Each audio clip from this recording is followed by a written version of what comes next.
it might be worth spending a few minutes talking about what we learned yesterday. And I mean, certainly all of you went back home and sort of spent last night looking over your notes. Yes, vertical nods, no vertical nods. Are there any specific hang-ups, I guess, or topics that you wanted to go over again? You can take a couple of minutes to just look over your notes. Yeah? The triple D. Triple D. Can you just sum That's it up? diners, drive-ins, and dives? Guy Fieri show? That's what it is in my head. So can you just give like the Wikipedia version of what what it was again? Can we look up Wikipedia? I can go over the slides. Just a little quick. Yep. Like a quick.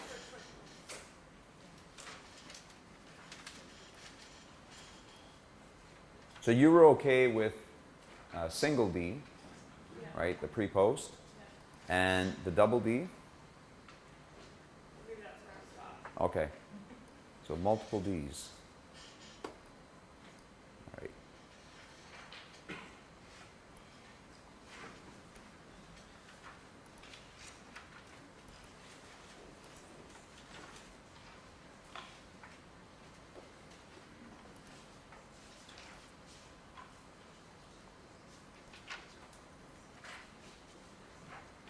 Okay.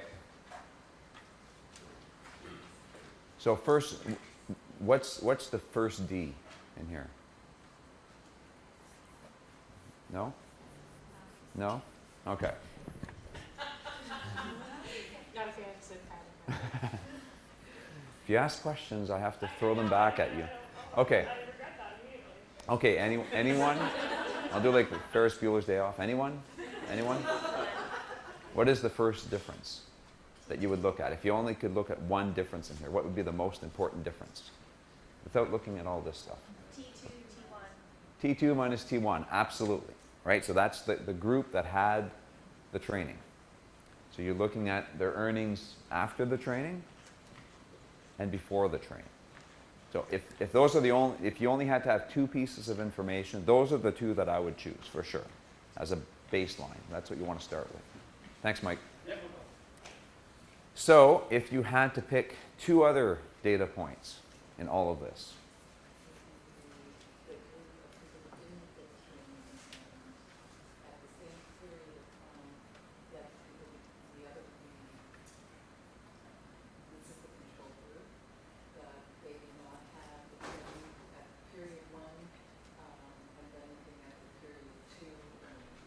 that's a beautiful answer. You could have said NT2, NT1. But I like your answer better. Absolutely. So basically, earnings at the same points in time, but for the comparison group, those who didn't take the training. So when you compare those two growths, right, the two earnings growths, that's a difference in difference. That's a double difference. So that's not bad, right? Because now we're able to say, oh, for those who took training, around that period of time, their earnings grew faster than those who did not take the training. So that's good. And this, I'm glad you asked this question, in fact, because this is something that's commonly done. A lot of people do this, at least the first difference, probably more often a second difference, less often a triple difference, but perhaps it should be done more often. So I'm glad you asked that. So now we've got two pieces of information. Now we know that those who trained saw an increase in earnings. Those who didn't train, well, their increase was much less, quite a bit less, in fact. So at this point, it looks like training helped, right? But it might be the case that those who train, they just happen to be the type of people who always see increases in earnings. They're high flyers. High flyers will jump at the opportunity to do even more training just because, hey, it's a neat thing, I'll add it to my resume, I'll see if my earnings can skyrocket even more.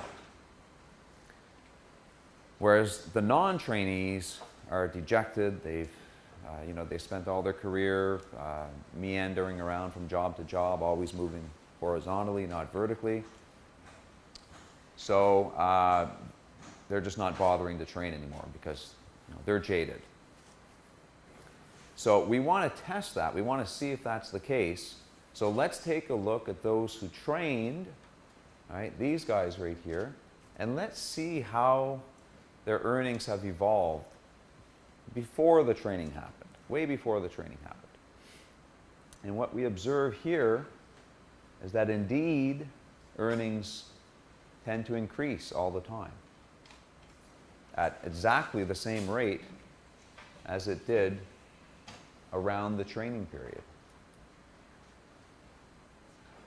And those who didn't train, well, we get the same thing. Their earnings were kind of flat before we even thought about training. Way before, their earnings were flat as well. In other words, the people, there's sort of a selection going on. People with fast earnings growth, in this case here, would tend to choose training, whereas those who have flat earnings said, no, forget it, nothing's worked, I've tried things in the past, nothing's going to help me, I'm just happy with, I'm going to stick with my job, it's going to pay the bills, I'm fine. So that's what happens. So we don't just want to look at differences in earnings growth around the period of training. What you want to do is do exactly the same thing, what we just did here, this double difference, but we want to compare that to the double difference, right? This minus this, right? So exactly the same thing in the pre-training period. And if there's some, I'm using the word difference over and over and over again, but if there's any difference between this period, what goes on here, and what goes on here, then that is evidence that training has or has not worked. Now I'm going to ask you the question. You're going to ask me a question? Yeah. Okay, so I'll repeat. So if there's a difference between what's going on in this period, the differences in the growth rate, if there's a difference in this period compared to a difference in this period, if this looks different than that, is that evidence that training worked or had zero impact? I would say there would be some impact, but if Yep. it worked or not, I can't say. Right. It could go the opposite direction. It could be negative or not. Yeah. So if these look exactly the same, then I would say that there's zero impact. That's what I meant. Sorry, the terminology was a little bit tricky there. So what we're looking for, in other words, is that training changed the trajectories of earnings, right? The gaps in the trends in earnings. And here, it didn't at all. And that's why we need to look at the pre-existing trends.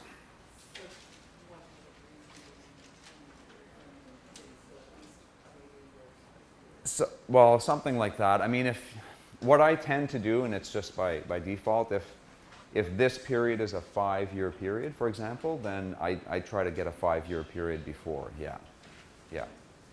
I'm saying 5 and 5. That's 10 years of data. It's quite a bit. Even at StatCan, like certainly with surveys, we don't have that. We had one with 6 years of data. With administrative data files, we do have that. But I completely appreciate that it's very difficult. The important thing to keep in mind when you're designing programs, and if you have a baseline survey, and I've said this yesterday and it's worth repeating, if you have that baseline survey, right, before everything starts, before the program starts, ask them about all their characteristics, everything that could matter for earnings, their age, how many years they've worked in their career, where they live, their marital situation, their family situation, number of kids, their education, their ethnic background, where were they born, their language abilities if you can, if you have the money, just keep asking these things. Look at the StatCan website. There's no copyright issues with using questions from StatCan surveys. People do it all the time. So borrow those questions, and in addition to that, very importantly, ask about the pre-period. Think about, which, even though there's issues with recall bias, it's better to get something get some information on, say, could be 5 years. If you're planning to go 5 years out, maybe try 5 years in the past. What were your earnings 5 years ago? Or if you could get permission to link to their tax files, that's even better. I'm dreaming here, but it's possible. It can happen. And then you get good, accurate information. And you can move forward with the tax data as well. Then you don't need to do the follow-up surveys. Yes?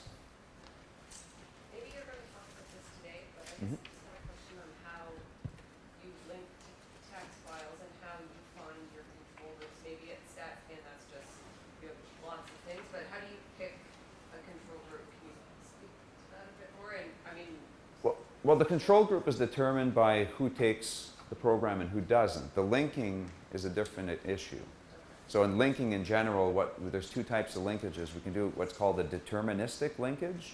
This is when we have identifiers that are unique to individuals. For example, the social insurance number.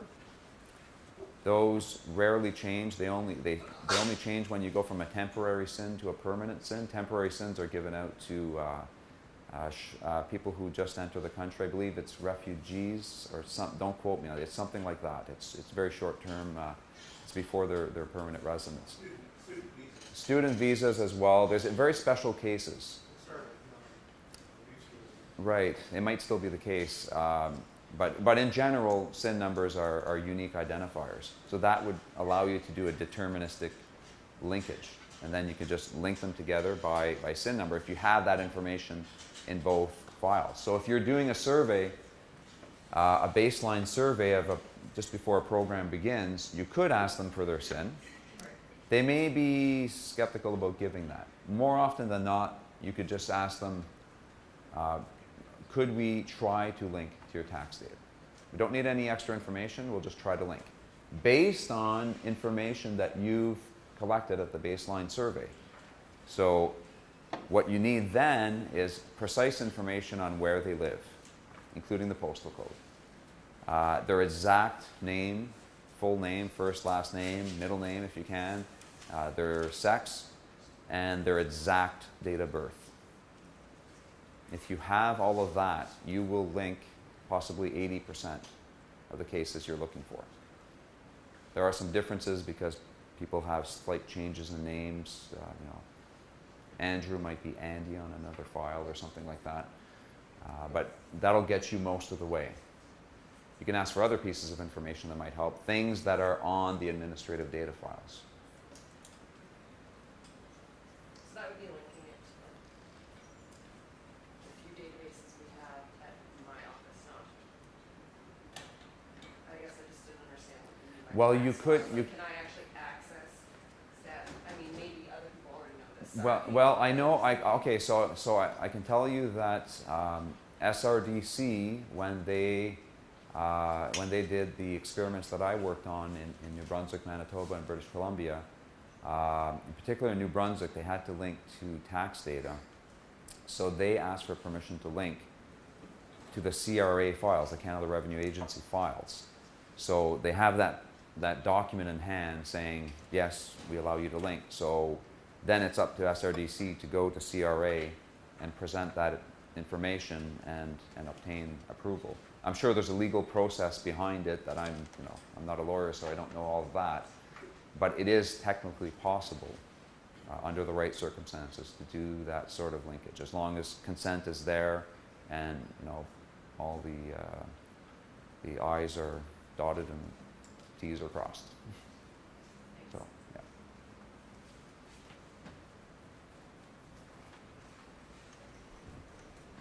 Yeah. Anything else about program evaluation in general? We have a lot. The reason I'm doing this is we have a lot of time today. I was looking over my notes this morning, and I think we'll end early today. As disappointed as you may be, we may end early. It all depends on you guys, though. But let's not finish before lunch. We all want lunch. No, we'll definitely go past lunch. So is there anything else on program evaluation from yesterday? Yes? I'd like to come back to the scenario from yesterday on that evaluation of that program for children in need. post data on the group that participated in the program, and then we also had the same on the control group. Yep. But there was no way to show whether the control group were really made up of the same kinds of students, as in like the target group has, you know, the mental health issues, emotional behavioral, where the control group is just kind of every other student in the school.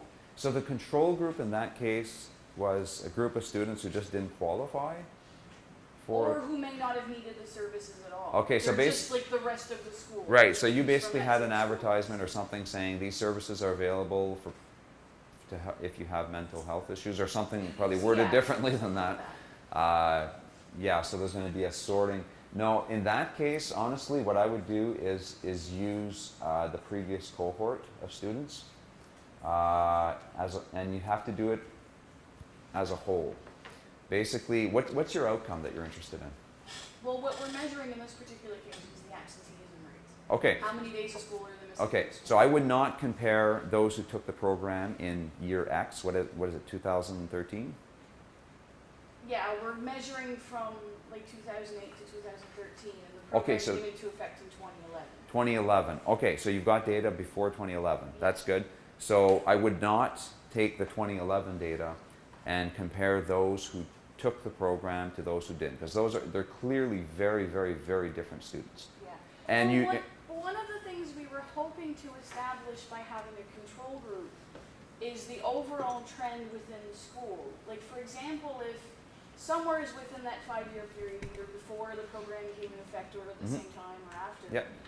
if the school principal started with a new program, or all of a sudden, if your child is not at school that day, someone calls a home and tells the parents and say, you know, where is he, where is she?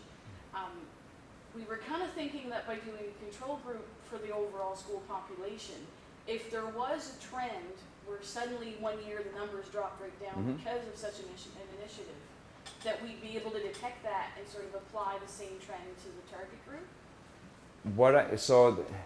To me, that seems half right, because you're talking about an overall trend at the school level. That's exactly what I'm thinking of. Okay. So you're not really able to separate the treatment and control group within the school, because those are categorically different people. Right. And you won't be able to identify people in 2010, before the program was in place, who, had the program been offered in 2010, would have chosen to take the program or not. So you can't go back and match those people.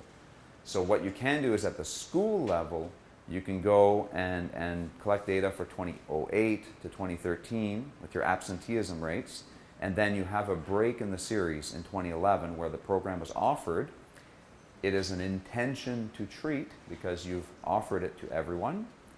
So you would just look at how your trend breaks in 2011 compared to before. The control group would have to be some other school that's similar. Does that make sense? Basically, your unit, if I can use the term unit of analysis. It's not the individual here. You're not following individuals. You're not comparing individuals. You're comparing the school year. So every year there's a different observation. So in your school, is it just one school where it's offered? Well, that was my next question. If we're dealing with a school cluster, Okay. so if we've got, let's say, 20 schools, Where it's offered?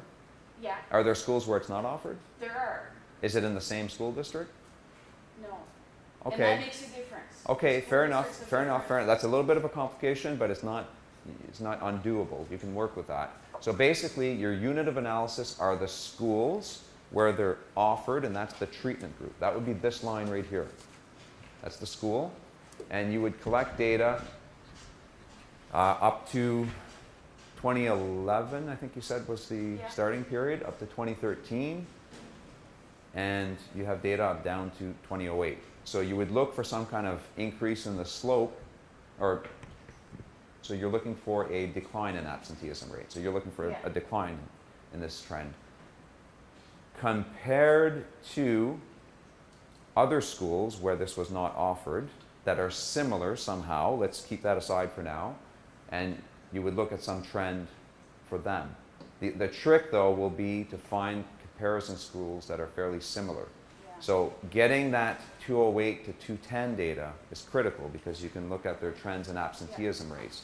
So you could do some sort of matching based on their pre-existing trends before the program was put into place, even if they're across school districts. I realize there's a lot of heterogeneity in school districts in New Brunswick, and is it an Anglo-Franco mix? Is that the... Well, we've got one site in each, so we could find like a second. Okay, Francophone so you got site. one Francophone district, one Anglophone district. Yeah. So, you know, try to find a similar Anglophone and Francophone district.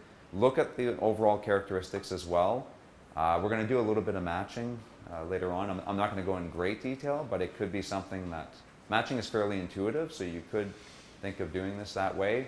But even just, again, just looking at the trends beforehand, if you can establish that you found a comparison school that has very similar pre-existing trends in absenteeism rates, that's a strong argument that perhaps they're very similar. It's too bad you can't go back before 2008. If you could, that would be even better. We potentially could, that's an option. I would fight to get those data if you Yeah. can. Yeah. If I understand correctly with this model you're proposing, Yeah. the first group wouldn't target the students that have gone through the program. It would be a sample taken from the entire There's school entire population. school, it has to be. Who would have had the option if they Yep, wanted it. and it's an intention to treat. It's basically saying what you can then say after you do your evaluation, whoever your political masters are, you would basically say, we've offered this program in many schools, we've compared them to similar schools that look very similar beforehand, and when we offer that program to schools, a certain proportion of students take it, some others don't, but what we notice at the school level is that absenteeism rates decline, if that's what you find, compared to the schools where it was not offered.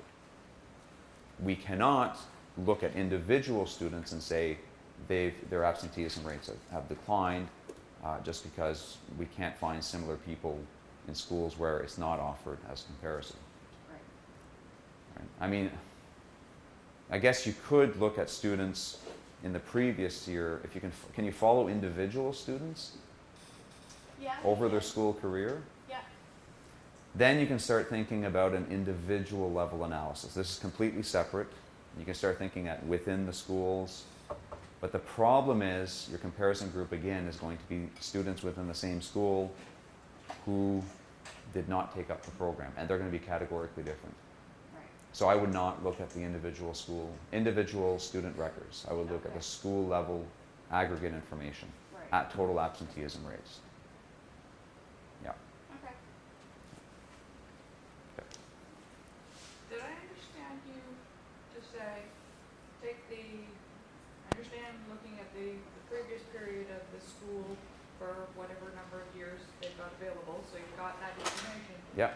But then, when they introduce the program, you're saying still analyze the school as one solid unit, even though a proportion have taken the program. Yep. It's So all. what kind of fudge factors do you put in there? There's no fudge factors. It's basically a school level analysis. We're basically saying we're going to look at schools. Some schools will eventually be offered the program. Okay, at some point they'll be offered the program and their absenteeism rates should decline. We expect. But this trial is only going to have, I don't know, a class of 30 out of 500 kids. Mhm. And you would expect a significant difference in the trend in the school overall in order for to say the program worked? If the program works. If the goal is to lower the absenteeism rate, I don't know, it depends on how good the program is. Well, I'm thinking that Those the 30 test kids group might be is too small. accounting for 80% of the absentees, right? I mean, why are kids absent? That's a big chunk of. Oh, is that of how the trial. how the sample was selected in the first place? Was the highest? Well, those who are going to pick the program are likely those, I expect, the program was designed to curb absenteeism. Well, it wasn't, no, the program's not designed to curb absenteeism. Okay. The program focuses on offering services to children with mental health problems and emotional behavior problems. Right. And we're taking up different measures on different items. One of them is absenteeism because it's been shown that there's a link between mental health and how many sick or how many absent days a child has from school. Mhm. So we're saying if their mental health is better, then their absenteeism rate should improve. Yep. So that's one measure out of a dozen or so. Okay, how many people do you expect to take the program? About 20% of the population. 20%, okay, that's Yeah. pretty big. Well, mental health issues are fairly big. It's a broad There's concept, a broad yeah. range. Yeah. Yeah. Domestic violence. And teenagers certainly have a lot of issues, so 20%. I mean, if your point is actually has some bearing, one thing you could do is try to, with the individual, you're still looking at the school level data, but just limit your population within the school as long as it's in a consistent way. What you could do is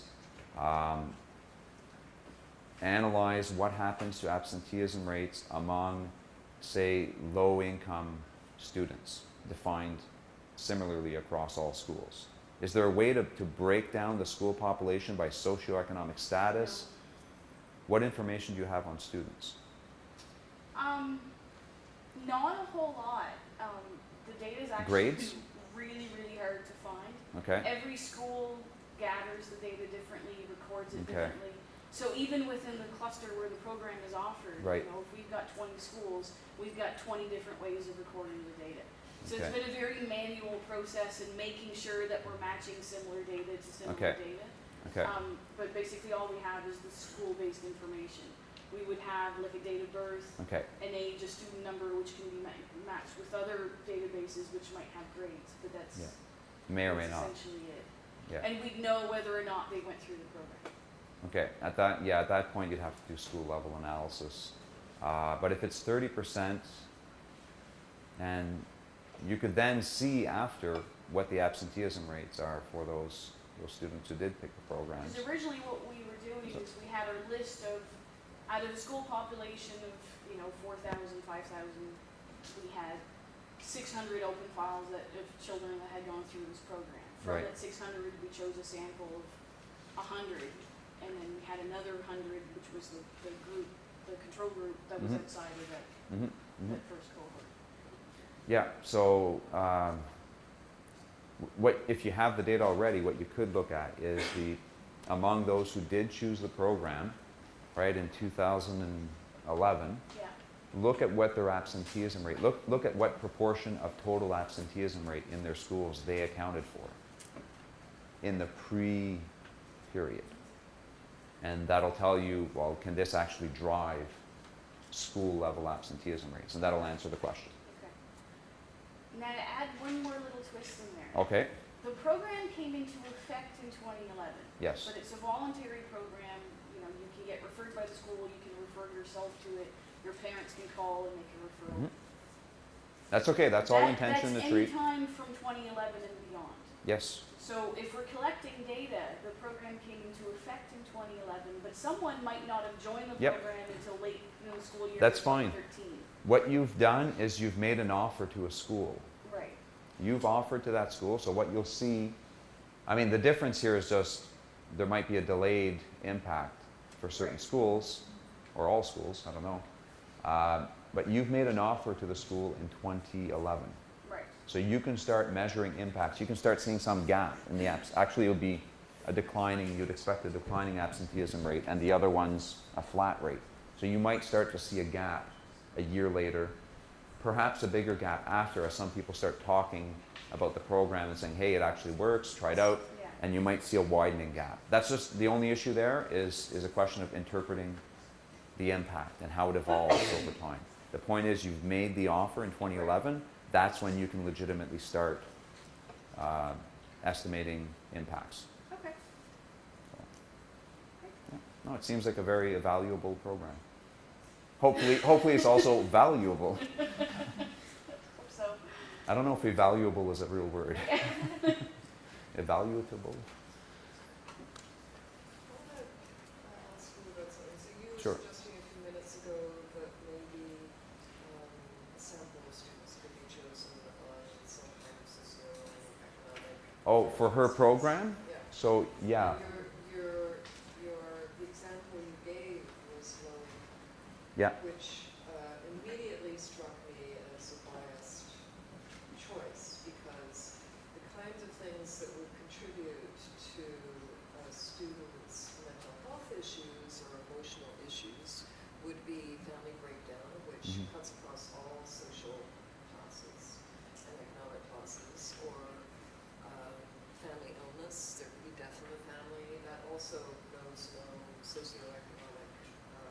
Well, let me add a. So I'm wondering why that was the example that you chose, given the specific situation that we were talking about. It's true that Not being accusatory. No, I never feel accused. I have thick skin. So it's true that family breakdown and family illness cuts across all economic classes, but once that happens, it may also affect income. So income is sort of a catch-all. Income really proxies very well all the stuff that could go right or wrong in your life. So it's not everything, but it's a pretty good proxy. So I just use income as one example. I was hoping she had income in her data, and if you focus on the bottom 25% or something like that, then hopefully you can capture a group of students that have a high absenteeism rate to begin with. In other words, I would suspect that absenteeism rates are higher for that group. I don't know this, I've never studied it. See, we don't have access to the income data. Yeah. But we have observed some trends, they're not proven, but that if a child is from a higher income family, there's a higher chance that they'll be seeking other resources elsewhere. Private counseling, That's things like that. yeah. Even community resources and team sports and other things that might help and kind of boost. So in the end, it might be a So- program so it that's may be- that's servicing the lower income population, but for other reasons. When I say income, I mean it more as a proxy as opposed to. So, No, but in but- order to do that, you'd have to know who the parents were and then try to link to the Yeah, tax so- files. No, I'd be surprised actually if you can get that information. Yeah, Right. the consent and sharing of information issues in this Let alone the project are money. huge because we're dealing with children, right? Yeah. So it's yeah. that's virtually impossible to get that information. Yeah. Yeah. We did it. We had a national survey called the Youth and Transition Survey at StatCan, and we did it. We got parents' income. Yeah, but I mean, people are used to answering StatCan surveys, and there's a little bit of a trust factor there. Yeah. And we assure them that we're not using it to monitor, eligibility for programs. Are you lying about your income? See, this is brand new. People have a problem trusting the unknown too. right? Exactly. When you're not established, you don't have Yeah. that reputation to begin with. Yeah, yeah, exactly. That's a big factor in collecting data. Absolutely. That's where you'll expect to see a change over time in your chart of the trends, the trend that will develop. So there'll be, the uptake will develop over the years as it develops some kind of reputation. Right. They might trust the program, they might become Yeah, more familiar with it. Yeah. So that's a question of interpretation, basically, what happens after. Yep. How detailed do you get in your background to something like that? Like I'm just sitting here thinking, if I was reading the study that they're going to publish, and then I'm thinking to myself, well, if that school was Nackwick when they closed the pulp mill, or Sorry, if that it was school what? If the school that she in her report was Nackwick when they closed the pulp mill, Okay. or Miramichi when when UPM pulled out or whatever, all of those things impact every social statistic you want to think about. So where do you draw the line between what you put in the preamble and the couching of it, and where do you start Well- saying, okay, this is a different population now? Okay, so a few issues. I mean, you're bringing up the issue of confounding factors. Yeah. So, I mean, everything I said yesterday still applies. So that's a good point. We're linking it to what I've said. So that's great. So you definitely, at your baseline, do you have a survey at baseline? Or you're collecting in min data at the school Yeah. level? Yeah, so with the min data at the school level, you'll be able to get the trends, the pre-existing trends in absenteeism rates, and that's great. But as you point out, stuff could happen here, right? The confounding factors. So, if there's a big breakdown in the economy, then that could affect absenteeism rates. Perhaps if the dad or the mom loses and they're the primary breadwinner, they lose their job. There's a literature on this. Other members of the family, non-primary breadwinners, could go out there and try to find a job. So they're absent every Friday because they have a shift at McDonald's or something. So these are confounding factors, and you would have to do an environmental scan. So when you're deciding what the appropriate matched schools are, you really have to learn a lot about those schools. What has Was it similar beforehand? Beforehand, it's kind of, it's a bit easier to do beforehand. If you establish that their trends and absenteeism rates are the same, really that's the main thing that matters, right? You could also get information just before the program was delivered. You can go on the Stackhand website and get community profile information to get a socioeconomic description of those areas. Just make sure you've got the right areas that you're looking at. And then try to figure out what happened, especially in the economy. Was there something that changed once you introduced the program? Because otherwise it'll confound your results. Yep. Still, the environmental scan is necessary for the pre-period as well. It is, but because if you can show, if you're not able to do an environmental scan in the pre-period, you'll still be okay if you can show that the trends were the same. Because at the end of the day, that's really, for the pre-period, that's really all that matters, right? We can't look at the trends in the post-period because the training was, sorry, not the training, the program was offered. So we can't look at absenteeism rate. That's the outcome. In the pre-period, you want to make sure they're the same. The absenteeism rates are the same. In the post-period, you expect them to possibly be different. So you can't look at that and say, oh, the absenteeism rates are the same, so they're the same. No, one was offered a program and one was not. So then you have to start looking at other factors. You have to start looking at what happened in the post-period to eliminate confounding factors. So that could be anything. The economy is one thing. I mean, that's probably the main thing that would cause, mass depression in an area. Maybe a big plant moved in, but it's a very high polluting plant, and people just don't like the environment that it's created. Even though it's creating jobs, it might be, spoiling the environment and affecting their health. Who knows? There could have been a tragedy, right? So I'm from Bathurst, and in 2000 and I forget which year, 9 or 10, there was that the basketball, the 7 kids from high school. Who died in an accident. So that could affect, like Megantic, no better example. So environmental scan, really important. So at what point does the mill closure cease to be something in your preamble and your environmental scan, and you realize you have a completely different trend line? I would say if you're looking, say you've got your treatment schools, if you're looking for a comparison school and you get something big like that, I would say look for another one. Because I know that mills were big. I mean, the mill closed down in Bathurst a few years ago. I mean, that's big. So I would stay away from those. So what if that happened in the site which is your target group? Well, then you find one where it happened as well. Look for Bathurst, maybe. Right? The idea, at the end of the day, you have to find ones, they don't have to be exactly identical. I mean, you won't find 2 cities that had exactly the same. There was a mill, the mill employed 12.3% of the population, and the same thing here, and they closed down at exactly the same time. Like, you're not going to find that. Right. I mean, one thing you could do is look at the unemployment rate in the region and how it evolved in the post-treatment period. Right? That's a good overall indicator, and that's a nice systematic way of doing it. But you may still want to read up on the news on what's happened in the last 3 years since the program, or 2 years, I guess, since 2011. Were there any big tragedies? Was there anything that massively affected the area? Just to really rule anything out. But systematically, unemployment rates would do it. The LFS, the Labor Force Survey, has information at the regional level. I don't know how detailed it gets, though. It depends how close your schools are. But if they're in different school districts, then you might be able to get unemployment rates for different areas that would apply to different schools.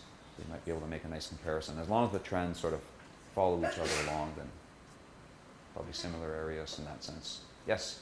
If you're able to maintain your units and you have enough data, are you able to do this with regression equations, like an ordinary least squared trained versus non-trained? Yeah, that's what we're going to do today. No, we're going to wrap all that up later on today in lecture 6. So if you had employment rate, for example, Yep. in your equation, you may be able to control for mill closures and notice earnings or absenteeism. Well, what you want to do though, what you want to do is only control for things in the pre-period. That's very important, right? Because if you're controlling for stuff in the post-period, anything that happens in the treatment period might be a result of the treatment itself. So you want to control for things that happen before the treatment. But you're controlling across the board, but only those elements that are, I'll figure it out this afternoon, so you're gonna talk Yeah, about it. yeah, we're gonna do this. We're basically gonna do, say, like a double difference or a triple difference, and then there might be other differences that exist between these people, socioeconomic differences. We'll have a regression where we'll control for those things as well. But it's always critical. One of the lessons that we're going to go over is that when you're doing a regression, you don't control for an outcome. The outcome is the main variable that you're interested in, Yeah. and then you control for things that could affect the outcome. Make sure they're independent of the other. Exactly. Yeah. Taking econometrics, then it's an independent variable. That's the terminology. But we'll go over that for sure. I thought I saw another hand. Yes. I just had a question about the absenteeism. If the administrative data was available for the entire population of New Brunswick students, would it be a possibility to compare to the entire instead of matching, or is that, what's your? It depends to what extent the treatment schools are similar to the entire province. And another thing, as I mentioned yesterday, you never want to compare yourself to yourself. So you'd want to take yourself out of New Brunswick. So you want to compare yourself to the rest of New Brunswick at best. But I'd be very surprised if, I mean, it would have to literally be the average school in New Brunswick, right? It would have to be the middle of the road school, precisely that one. So I think you're better off finding schools that are similar. Well, the variability, well, it'd be higher because there's more schools. You'd expect, right? You just have the one school, the treatment school, and then. But it's more likely to be extreme if it's a smaller sample size. Variability would be lower in large populations, higher in this. I'm using the wrong word. It's more likely that you chose an extreme sample if it's a very small sample, like one school versus the entire. Yes. So you'll get an absenteeism rate for them, but for all of New Brunswick. I mean, I guess you could treat it as one. It depends how you treat it. Do you treat them as separate schools and compare them? In which case you'll get schools all over the board. Or do you treat it all as one group? But the idea, again, would be all of New Brunswick, this control group, all of New Brunswick would have to have similar absenteeism rates before. I think you'd have better luck finding individual schools, personally. It would be the rest of New Brunswick. Yeah. If you're going to do that, it would have to be the rest of New Brunswick. You don't want to compare yourself to yourself. You want to take yourself out of the comparison group.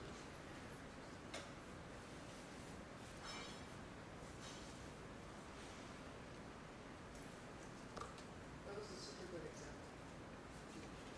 Yeah, don't thank me. Look at her when you say that. It's really fun to have that good example. Yeah, no, that's great. That's great. I encourage that. If you have examples, let's bring them up. Are there any other? Oh, yeah. So if you had access to it, would it make any sense to take your treatment group and compare them to all students in the province as opposed to the rest of the students in the school? It makes more sense because the rest of the students in the school are categorically different because the rest of the students in the school, they didn't choose to take the program. So they're very different. What you'll probably find is their absenteeism rates are much lower in the pre-period. So you definitely don't want to look at other students in the school. You definitely want to find a school, either the rest of the province or specific schools that resemble the treatment school. You do not want to look within the school because those people are going to be so different. Remember the main lesson, lecture 3, that really short lesson, that 2-minute lesson was the less choice people have, the better it is for program evaluation. So rather than look at the individual decision to take the program, look at the schools that were offered the program and then try to find similar schools. You'll have much more luck finding similar schools than similar students. Students they're all over the map, right? And people are all over the map. But at the school level, you may be able to find schools that are similar.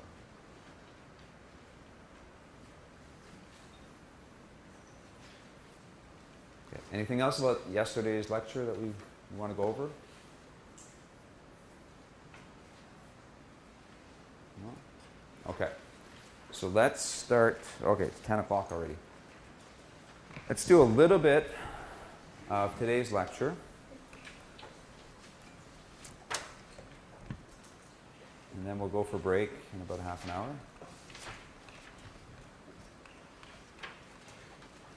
Okay, so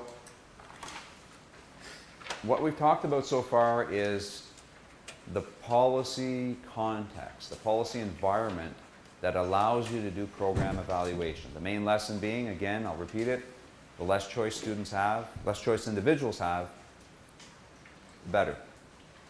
All right? So what we're going to do now is simply go over mathematical tools that assist us in program evaluation. I really want to underline that point because some people might do program evaluation and begin with regressions. When you go to school, I think it's gotten better over time as we're starting to understand more about program evaluation. But certainly when I went to school, I learned mechanically how to do regression analysis. I learned everything about regression analysis and much less about being able to understand what caused what and how to use regression analysis to evaluate a program. So I really want to focus on this notion that regression analysis and matching, they're very similar things, are used to assist us in program evaluation. The important stuff we did yesterday. Okay, we did that yesterday. If you have a triple difference estimator, even if you didn't have any other controls, you didn't do any regressions on top of that, it would still be a pretty good program evaluation. Okay, that's the important, that's the main part of program evaluation. On top of that, if you happen to have a lot of information on your treatment and your control group, then you can further make more adjustments by regression analysis or by matching to try to make those two groups look more similar, right? Because in the charts that I just showed with the triple differences, in addition to the differences that existed in the pre-period, there might be differences in education, in age, other factors that could potentially drive the trends. So you want to adjust for that, right? So regression and matching are basically techniques that make the samples look more similar. They're mathematical adjustments. It's nothing more than that. So let's start with regression. So there's a lot of things I'm going to be talking about. So I'm not going to go through the whole list, but you can have a look at that. If you've taken regression before, taken regression courses, you probably recognize things like dummy variables and interactions. We'll go over it. Okay, so first of all, let's just talk about what a regression is and why we should be regressing. So suppose we have data on child test scores.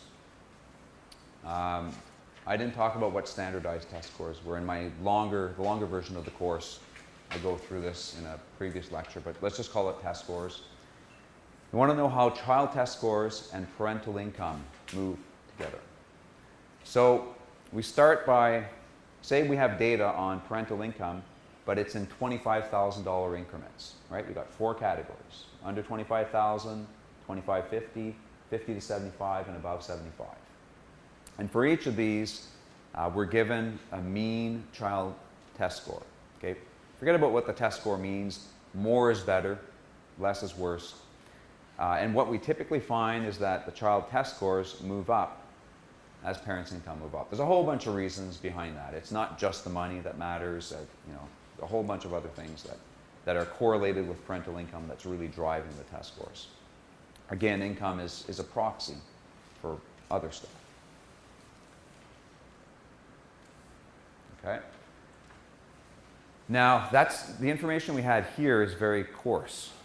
Right? We might want to have more information. Right? This is very blunt.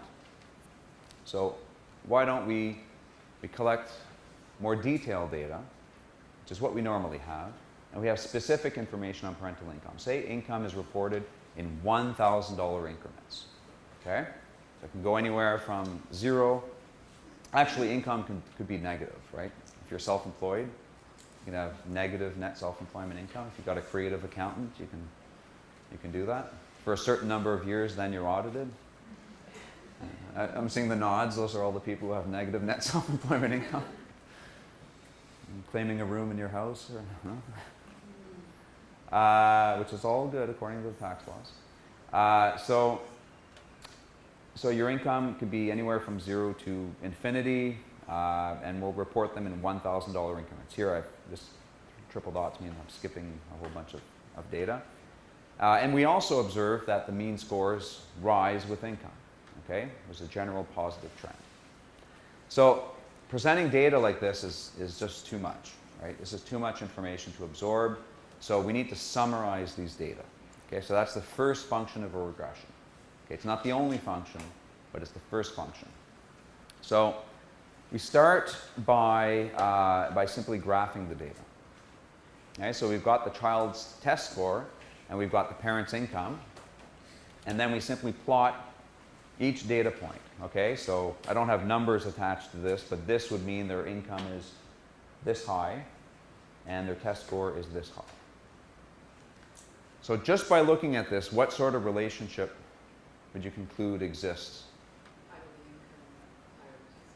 Exactly. And mentally, what did you do to come to that conclusion?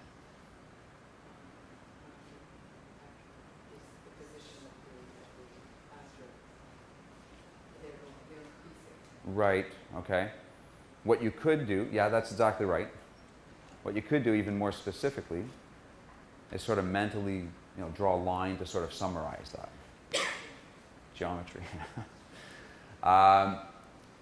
And that's what regression does. I mean, you don't have to draw a line, but it could be a line. We're going to start with linear regression, by the way. So a regression would simply estimate a line that cuts through the middle as much as possible. Cuts through the middle of the data. Right? So then rather than deal with having to show all of these data, if you have this one line that does a pretty good job of summarizing the data, then that line can basically be used to do that very function. It could summarize the data. I don't want to go into a lot of detail about how this line is derived. I'll show you a couple of slides, and it'll give you the interpretation of what the line does. This is the focus of a large chunk of sometimes graduate level courses in econometrics, so I don't want to go through that because there's a lot of math. We're just going to do a couple of slides. If you're completely lost, then just think of this line as being a good summary measure of the data. Okay? So what the regression actually does is it finds a line. Okay? There could be several lines here, right? There could be a line up here, a line here, a line here, a line there. There could be a line going like this if you want.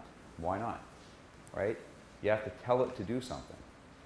You won't actually have to do that with Stata. When you tell Stata to do a regression, Stata will try to find a line according to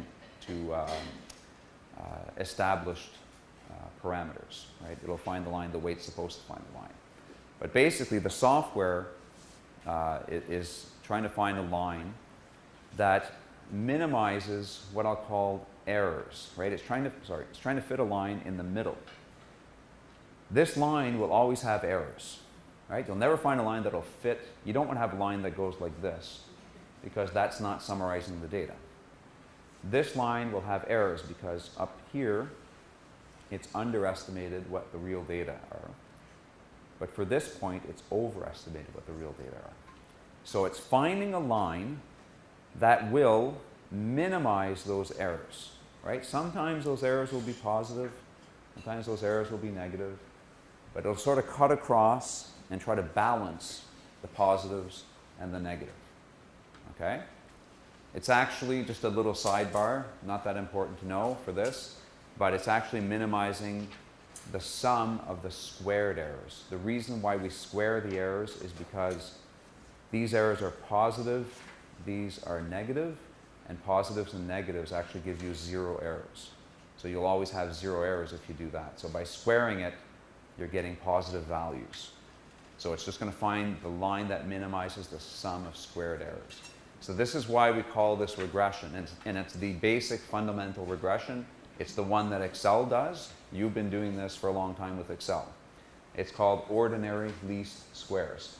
So I don't know where they came up with the word ordinary, but it's minimizing the squares, the squared errors. Okay? So it's just doing this, minimizing those squared errors. So basically it'll fit a line in the middle. Think about it that way. That's the main thing. Okay? So if you recall from high school geometry, you didn't like geometry, you just said, right? It's not your forte, but you may recall the expression rise over run. Yeah, now I took geometry in French, so I don't recall that expression.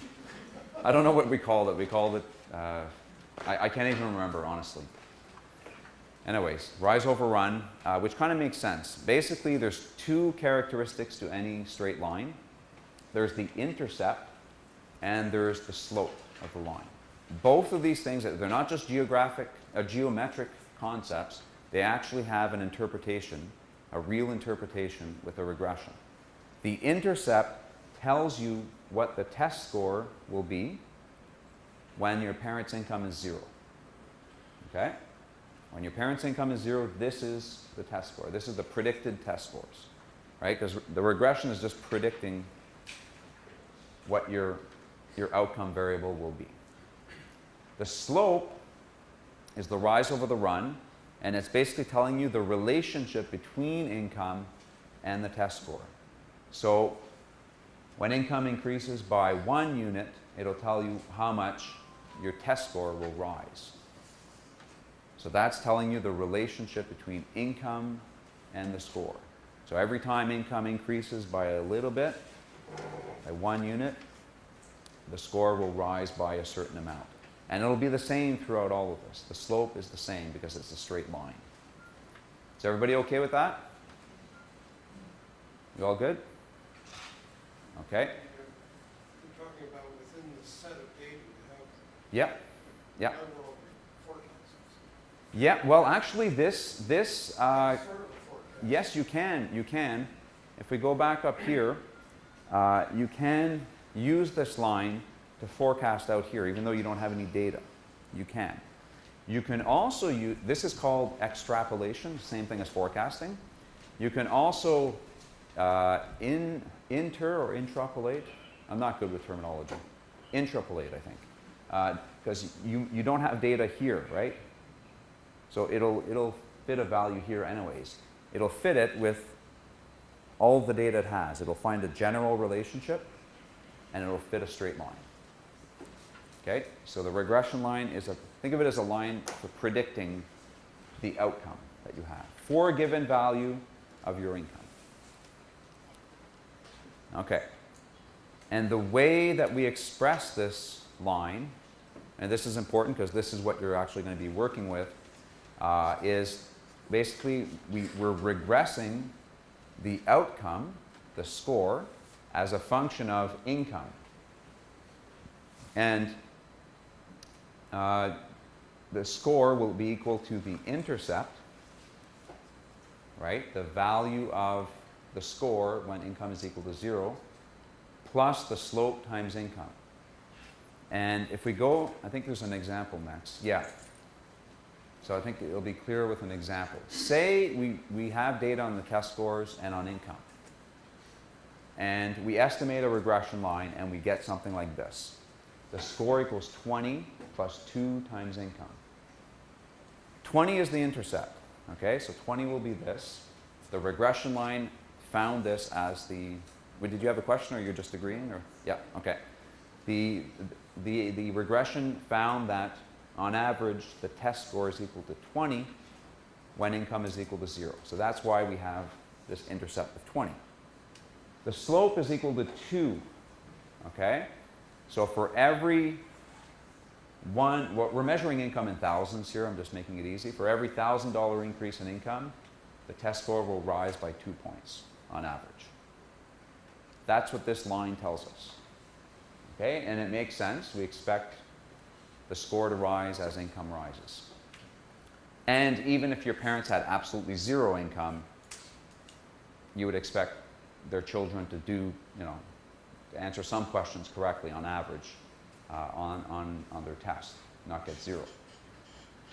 Okay, so sort of further convince yourself of this if you're not 100% convinced. So when income is equal to 0, right, you plug in 0 here, this will go away, the test score will be 20, right?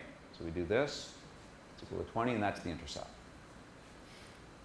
When income is equal to $10,000,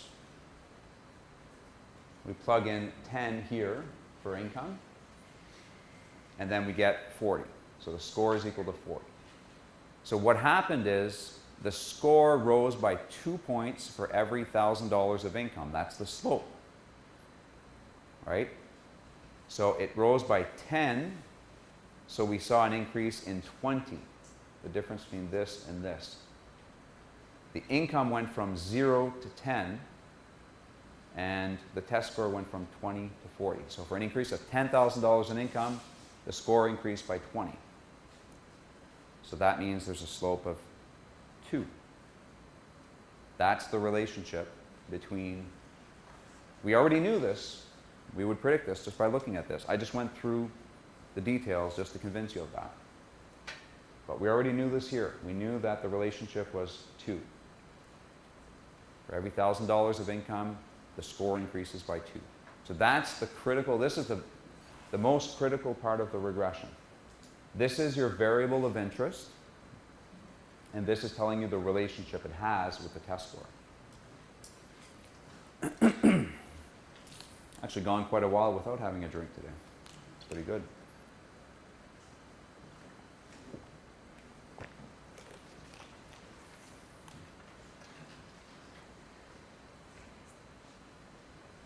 Any questions so far?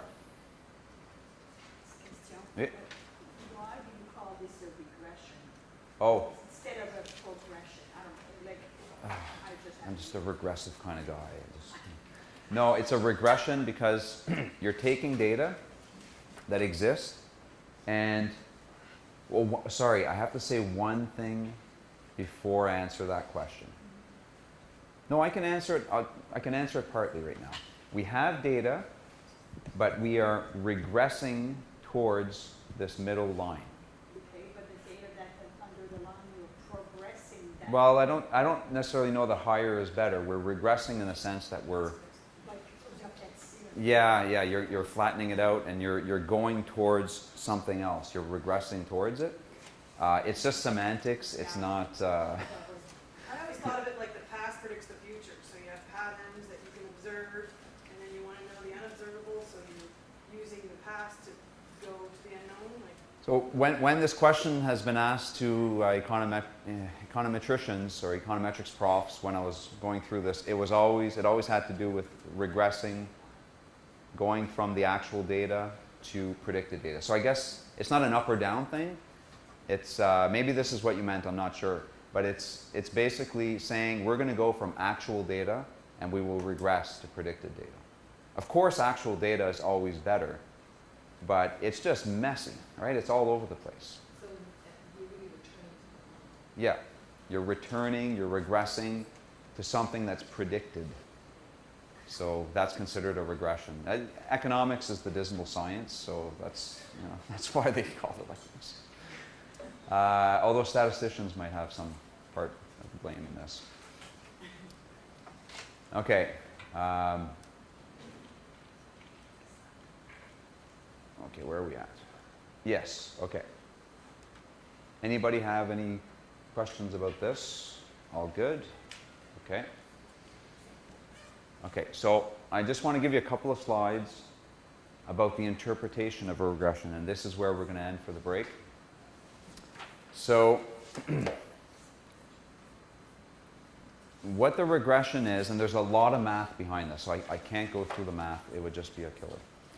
But what the regression does, sort of, okay, I'm going to give that little caveat, it takes an average of the data that you have. Say for $30,000 income, it predicts a value of the score, right? That's what it does, it's a line of predictions. What it does, sort of, it takes the average of the data that you have, the 30,000K, say you have 2 of them, it'll take roughly an average, okay? And it'll do this throughout, it'll roughly be an average, because after all, it's trying to cut across the middle. So it makes sense that it's trying to get the average. Now, if it actually did the real average every single time, what would the line look like? Yeah, it would look something like that. It would be like this. This point would be kind of correct. Like this, then it would go down, then it would go up. It would be close to this line, but not exactly that straight line. Okay? It's an average on average. Okay? So this won't be the exact average, this won't be the exact average, this won't be the exact average, but on average, it'll get it right. Okay, if that's confusing enough? So think of it as being approximately an average. So what we say, and this is an important term, it's underlined, therefore it's important. Usually I bold them, so I should have bolded it. We say that the regression line is nothing but a line of conditional means. By conditional, I mean, by mean, what I mean is the mean test score, the mean outcome, conditional on the value of income. It's predicting the mean test score for a given value of income. The unconditional mean would be something different. The unconditional mean is what we saw yesterday, the mean across the entire sample. Okay? This is a specific mean. It's the conditional mean. And that's what allows you to build this relationship. It's the mean for all values of income. A conditional mean. It's a series of conditional means. Okay? Going back to this gentleman's point over here about forecasting. This is exactly what regressions do. I mentioned this point here that certain times we don't have the data, but the regression just takes information on all of the data and runs a line through it. Whether there's data or not, here there's no data around this point. There's no income that's equal to this, right? There's no stars here, but it still fits a line. It's an intrapolation, right? And then it could keep going if you want. That would be an extrapolation. The further out you go, the less confidence you have. You know that from forecasting. So you want to stay within range of income. If you want to predict what the child's test score is going to be for an income, say of Bill Gates' income. I don't know what his income is. I know he moved back to being the richest man in the world, so he probably had a lot of income or earnings or whatever it is that he reports on his tax files. He's a rich guy. So to predict what his kids' child test scores would be, if you took this regression line and you went like this,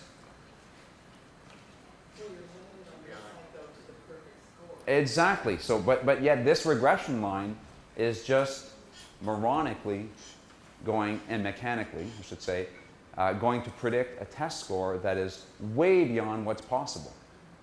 So that's why I said, if you're going to use regressions to forecast, limit yourself within the realm of the income and the scores that you observe. Stay within those bounds. Don't think that you can go far off into space and predict and give an accurate prediction. Well, you could go to the ultimate with the test score and predict what the income would be. Except that maybe after 120K, the line starts to drop. Exactly. We're going to talk about that after. There's different functional forms that we could do. Okay, this is a straight line. Okay, I don't know if Excel does polynomials. Maybe it does, maybe it doesn't. It's possible, actually. It depends how you specify your income variable. Demonstrate. I think it can be parabolic. Sorry? I think it can be parabolic regression. Okay. but I'll demonstrate. Okay. I think it could. I think it could. But yes, as you just said, the relationship, if you had data over here, the relationship might change so much that suddenly it flattens out. It's probably still very high, but it kind of flattens out, right? Income matters, but only to a certain point. I think in the happiness literature, right? There's a literature on happiness. They come to the same conclusion. If you make a solid middle class to upper middle class income, up to that point, that's epiphany. But then after that, getting that next million or whatever it is not going to make you any happier. Typically, that's what the literature finds. So, same thing with test scores, I imagine. Okay, let me just take a look at what we have here. Okay, so let's stop here. Let's come back at like 10:45 or so.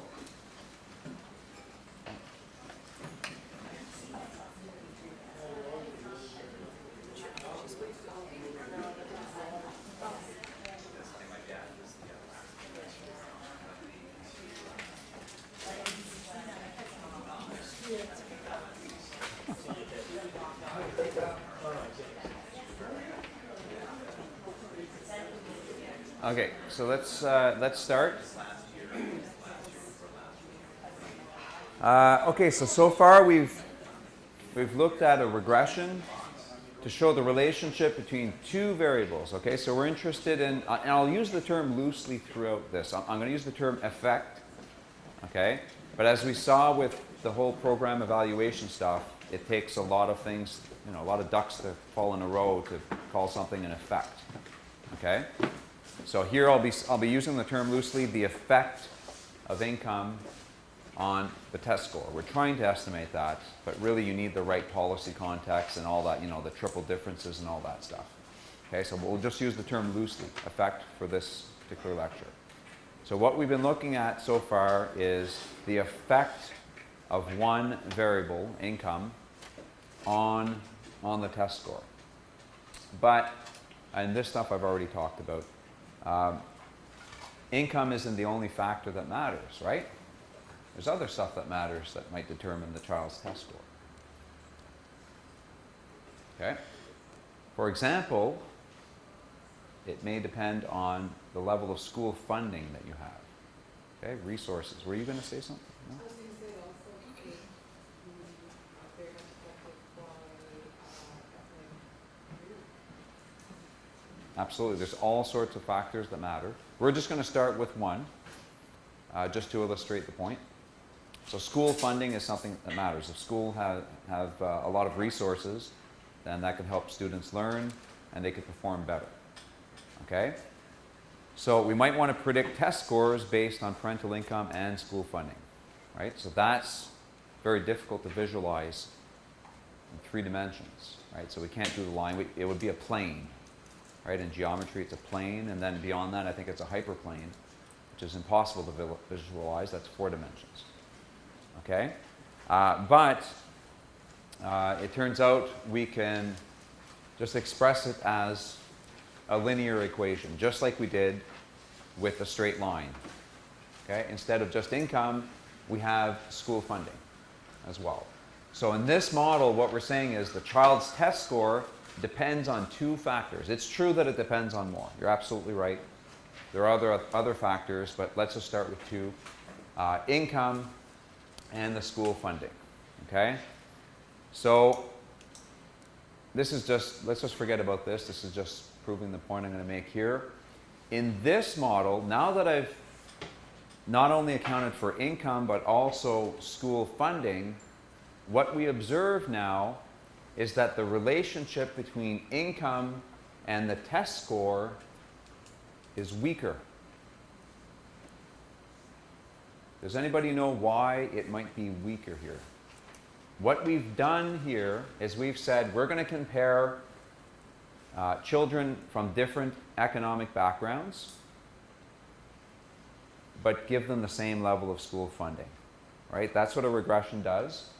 The way you interpret this coefficient is you say, this is the relationship between income and the test score holding school funding constant. That's the adjustment that the regression does. So why would it be now that we've accounted for school funding that the relationship between income and the child's test score is now weaker? It used to be 2, right? It used to be that when the parent's income increased, the child's test score rose a lot. We didn't account for school funding. Now we're accounting for school funding. We're saying parents' income is going to increase, but we're going to sort of pretend that they're actually from the same types of schools. Their funding levels are the same in those schools, even though their income levels are different. Funding has an independent effect on the score. Sorry? Funding has an independent effect on the score. It does, yes, that's part of the answer. It's also a compound. It's also, There's a compound between income and funding. yes, Better funded schools, higher socioeconomic people absolutely, move to that area. absolutely. So people from higher incomes tend to move into schools which just happen to have a lot of school funding.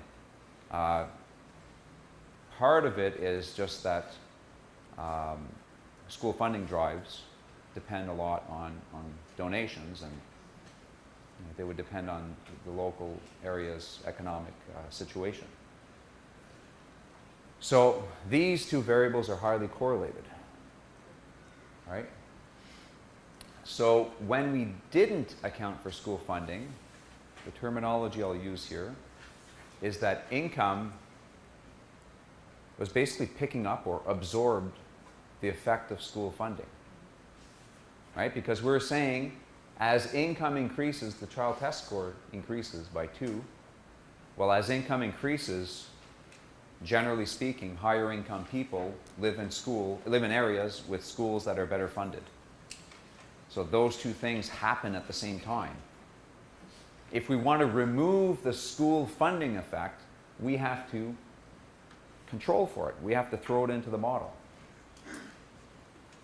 And that's what we've done here. We've thrown it into the model so that we can now observe separate effects. Again, I'm still using the term very loosely. I'm not saying they're causal effects, but I'll use the term loosely because it's a lot simpler. We can estimate separate effects of income and funding. So understanding how adding variables to models affects coefficients of interest, because we're really interested in the income effect here, that's very important. Very, very important. Yes? So I understand how funding is now related, but I don't understand why the income would, because wouldn't the income now look like it's less of effect? It is. So It's why now... would it be the same? Like, why would it be the same? Like, well, because right here,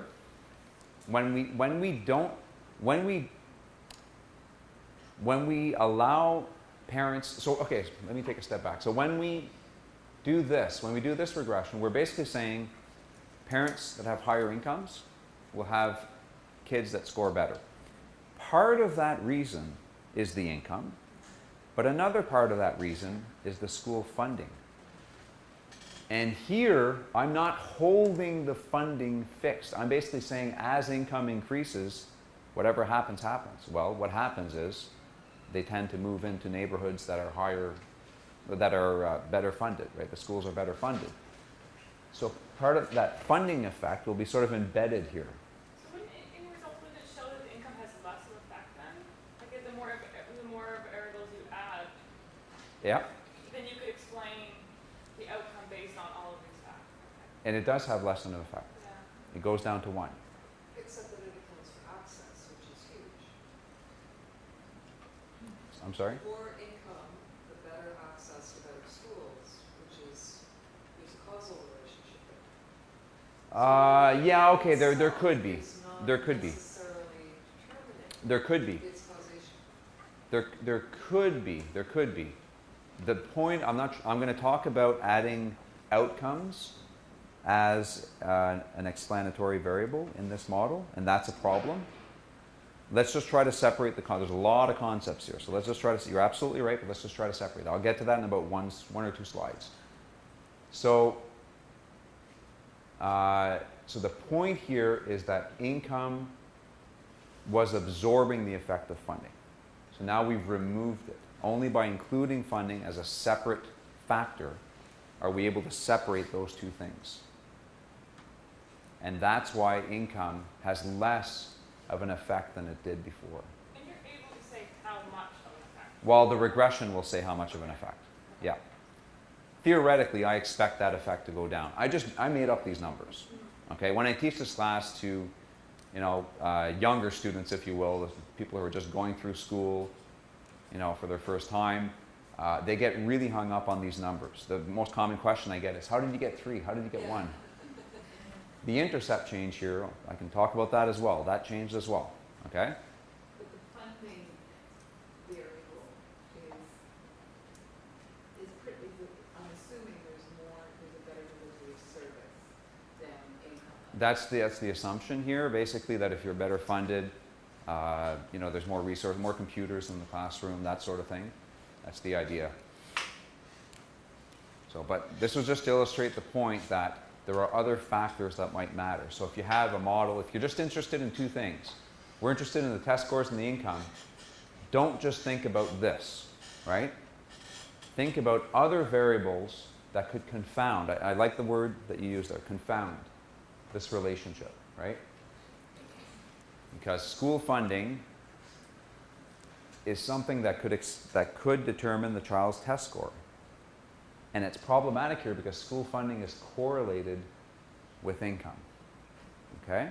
There's a third issue that was pointed out by this lady right here, which is that if you include a variable that is itself an outcome of income, then that could be problematic as well. Let's go over all three of those things. And this all has to do, I believe we're at this, yeah. Doesn't it have a bit to do with the question that you're asking, though? It does, absolutely. Absolutely. Before I get to this, though, a little bit of terminology. In the first model, I regressed the test score on income. The income coefficient, by the way, these are all regression coefficients. Okay? Mike is going to talk about coefficients. So I don't even think I use that term here. I'm not sure. Not yet. I call them slopes. Yeah, maybe I talk about it later. But these are regression coefficients.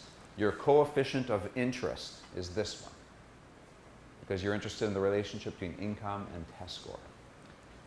When we did not control for school funding, this coefficient was biased.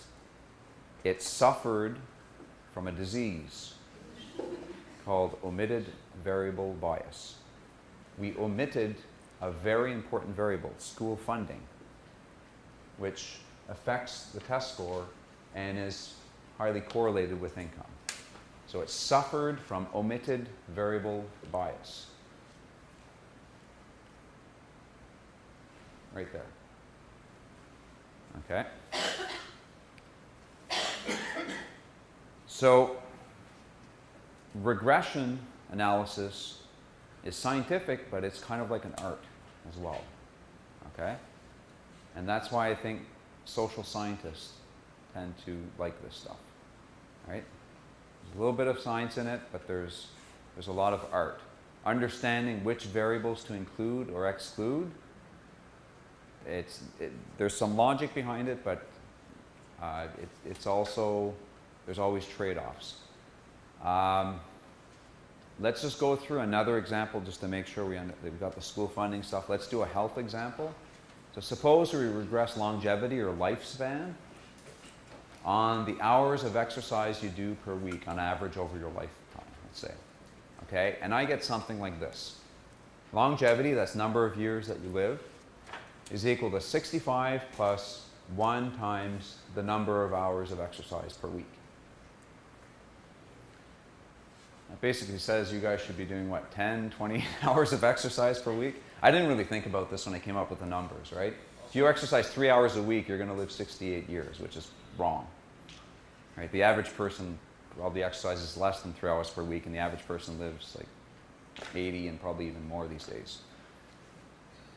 But anyways, that's neither here nor there. Yeah, maybe these are old data, maybe. It's back in the Middle Ages. Okay, so this relationship kind of makes sense, but you could argue that people who exercise also have other healthy habits.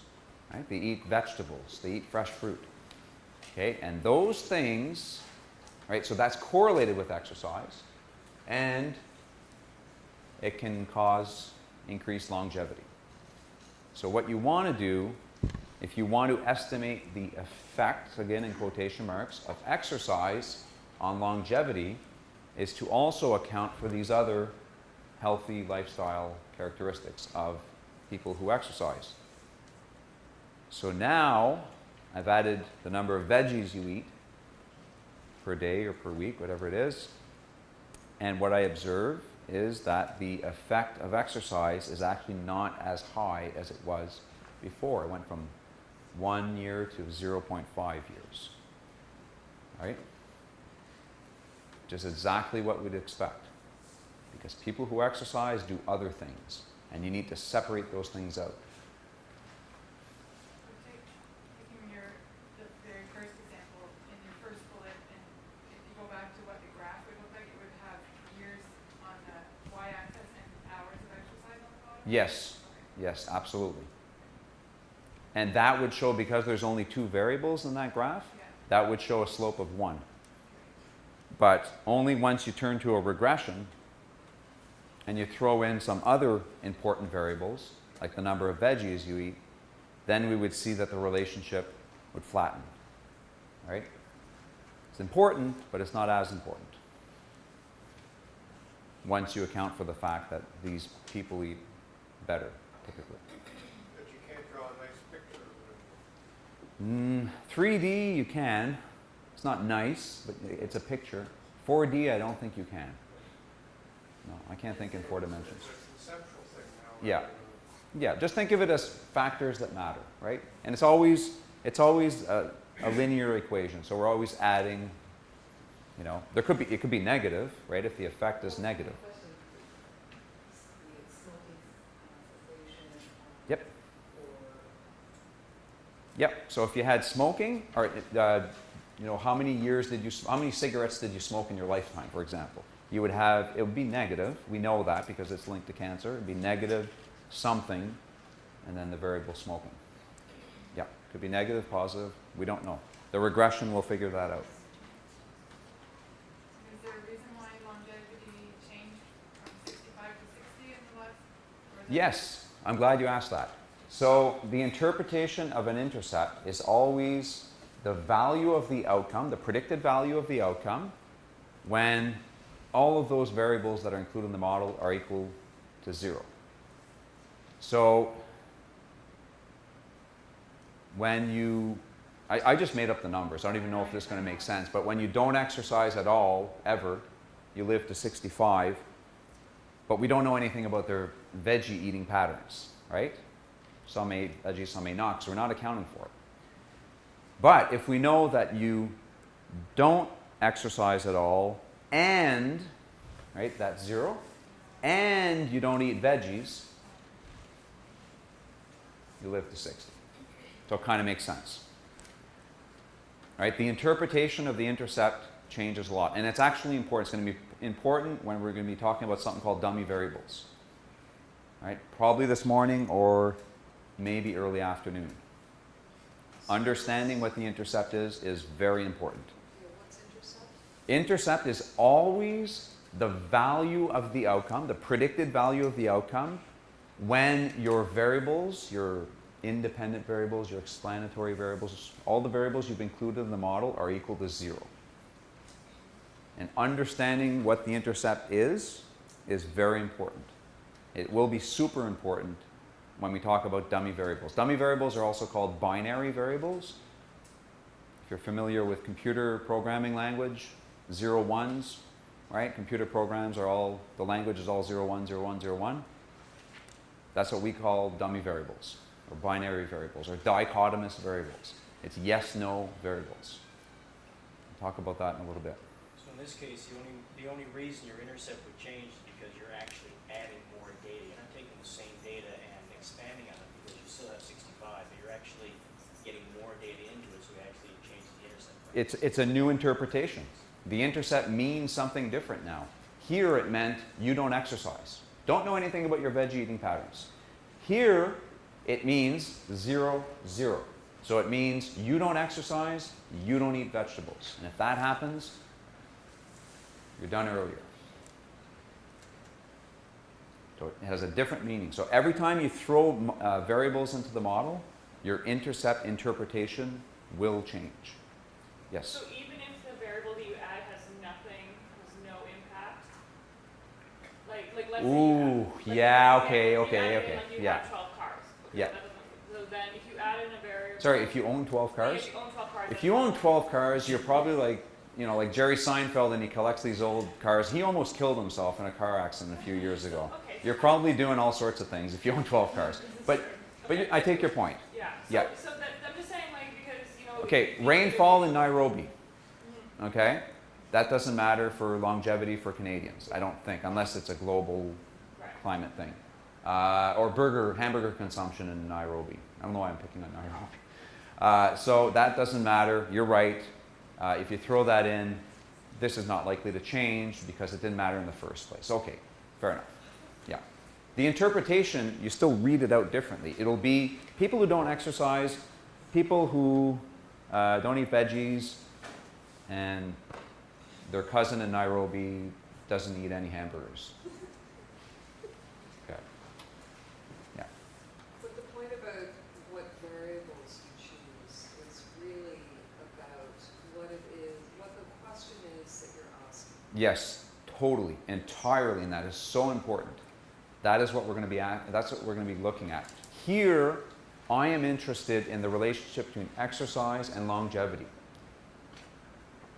Veggies matter. They matter because they can explain longevity, but even more importantly, they matter because they are confounded with exercise.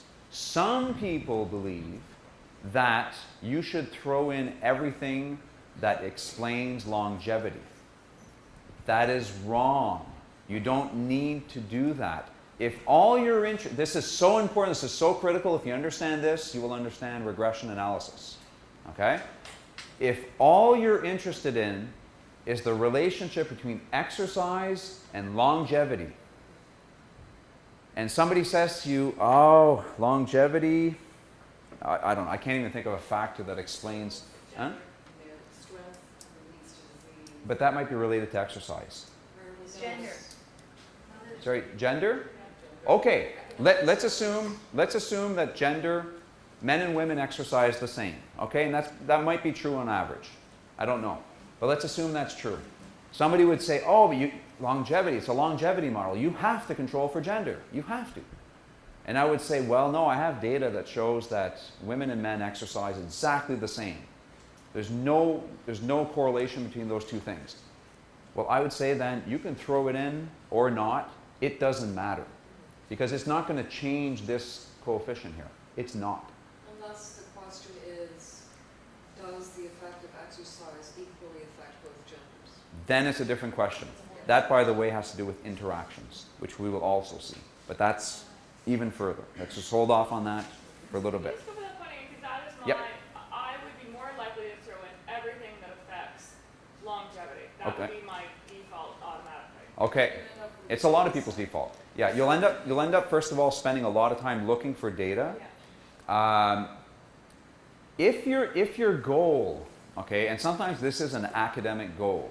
If your goal is to try to understand all the factors that explain longevity, yes, you absolutely want to do that. Okay? And oftentimes academics will do that, and it's valuable to do. You learn a lot about all the factors that matter.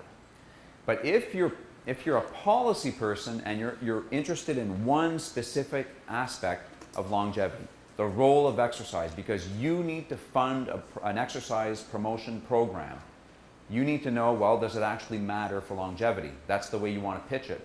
So you get your people, your technical people to run this regression, and then somebody says to you, okay, what about veggies?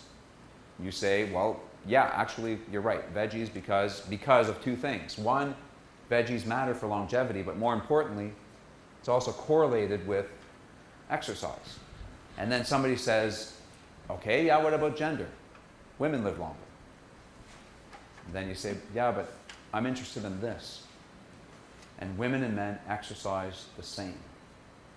And I'm only interested in this overall. I'm not interested in a separate male-female thing right now. Let's just keep that aside. If all you're interested in is this, think about variables that are correlated with that and that explain longevity. Yep. Ignoring that the number is 1665. Okay. Your point was the number in the second equation is different. The number being the intercept? Yeah. Okay. Can you safely generalize and say the intercept's going to be different because you have accounted for more variability in the entire fit of your line? Is that why you're talking about the number of variables? I'd phrase it a little bit differently. But yes, the answer is yes. I would phrase it a little bit differently. I would say an intercept basically represents somebody. It represents somebody who has 0 as their characteristics. Whatever characteristics it is that you put in your regression. Here it's 0 exercise. It's 65. That's their expected lifespan. Here, the intercept means you don't exercise and you don't eat veggies. If you do both of those things, you're going to live less long than if you just don't exercise. Okay, but you're imputing, or just basically you figure that the intercept should go down logically by your model. Yes. But mathematically, without doing the math, Okay. that intercept's going to change because the more variables that you actually can use, you should be able to get a better fit on your regression line. So the It has accuracy of nothing to do, the intercept has really nothing to do with the fit. The regression, the coefficients here, the slope coefficients, have more to do with the fit. The intercept has to do with the person that you're representing. As in the first case, you might have 0 exercise, and you've got people with 0 vegetables, 10 vegetables, 20 vegetables. Exactly. They're all being treated the same as a Exactly. That's why the average age for people with no exercise is higher here. Whereas here, I'm forcing them to not only not exercise, I'm forcing them to eat no veggies. Okay, that's the definition of an intercept. The intercept is a person that we're representing. The reason why it's a person we're representing, I can, in 2D, we can show this, right? It's an intercept. Literally, by definition, it's where it crosses the vertical axis. So it's when this variable, income, is 0. It means when income is 0, what's your test score? In 3 dimensions, you can work it out. It'll come up to the same thing, but it'll be harder to visualize. So it means it's a person. There's an when you think of intercept, think of interpretation. You're interpreting a person. It's representing a person. Can you say that the intercept is, it's a baseline? It's a base. It's absolutely. It's a base. That's a good word. Baseline. Think about it that way. Baseline meaning 0.0. Yeah. 0.0 for the characteristics that you're looking at. Whereas if you're looking at, where are we? Well, yeah, when you're looking at these slope coefficients, those are relationships that you're interested in. These are correlations. These are, roughly speaking, effects. I'm using the term loosely. Now, tomorrow at the lab, Mike will probably use the word coefficients. The word coefficient means any coefficient in the regression model. Okay? So that makes it a little bit more complicated. This is the intercept coefficient. This is the slope coefficient. Okay? Coefficients mean one of the two things. So I've been careful. That's why I've been calling it slope versus intercept so far. But both are called coefficients. Yes? Can you say that the second equation there gives you a better Yes, absolutely. I'm interested in this, the exercise, right? So I know that people who exercise more do other stuff. They eat veggies. So if I want to know just the, because in her program, she's going to be promoting exercise, right? So she's going to be just attempting to change people's behavior in terms of their exercise patterns, not veggies. We assume it'll have no impact on veggies. Maybe it will, I don't know. So that will affect this, exercise only. But to show that her program is likely to work, you have to take into account the fact that people who exercise more tend to eat veggies more. Possibly other things, yeah. More fruits. Yeah, all that stuff, yeah.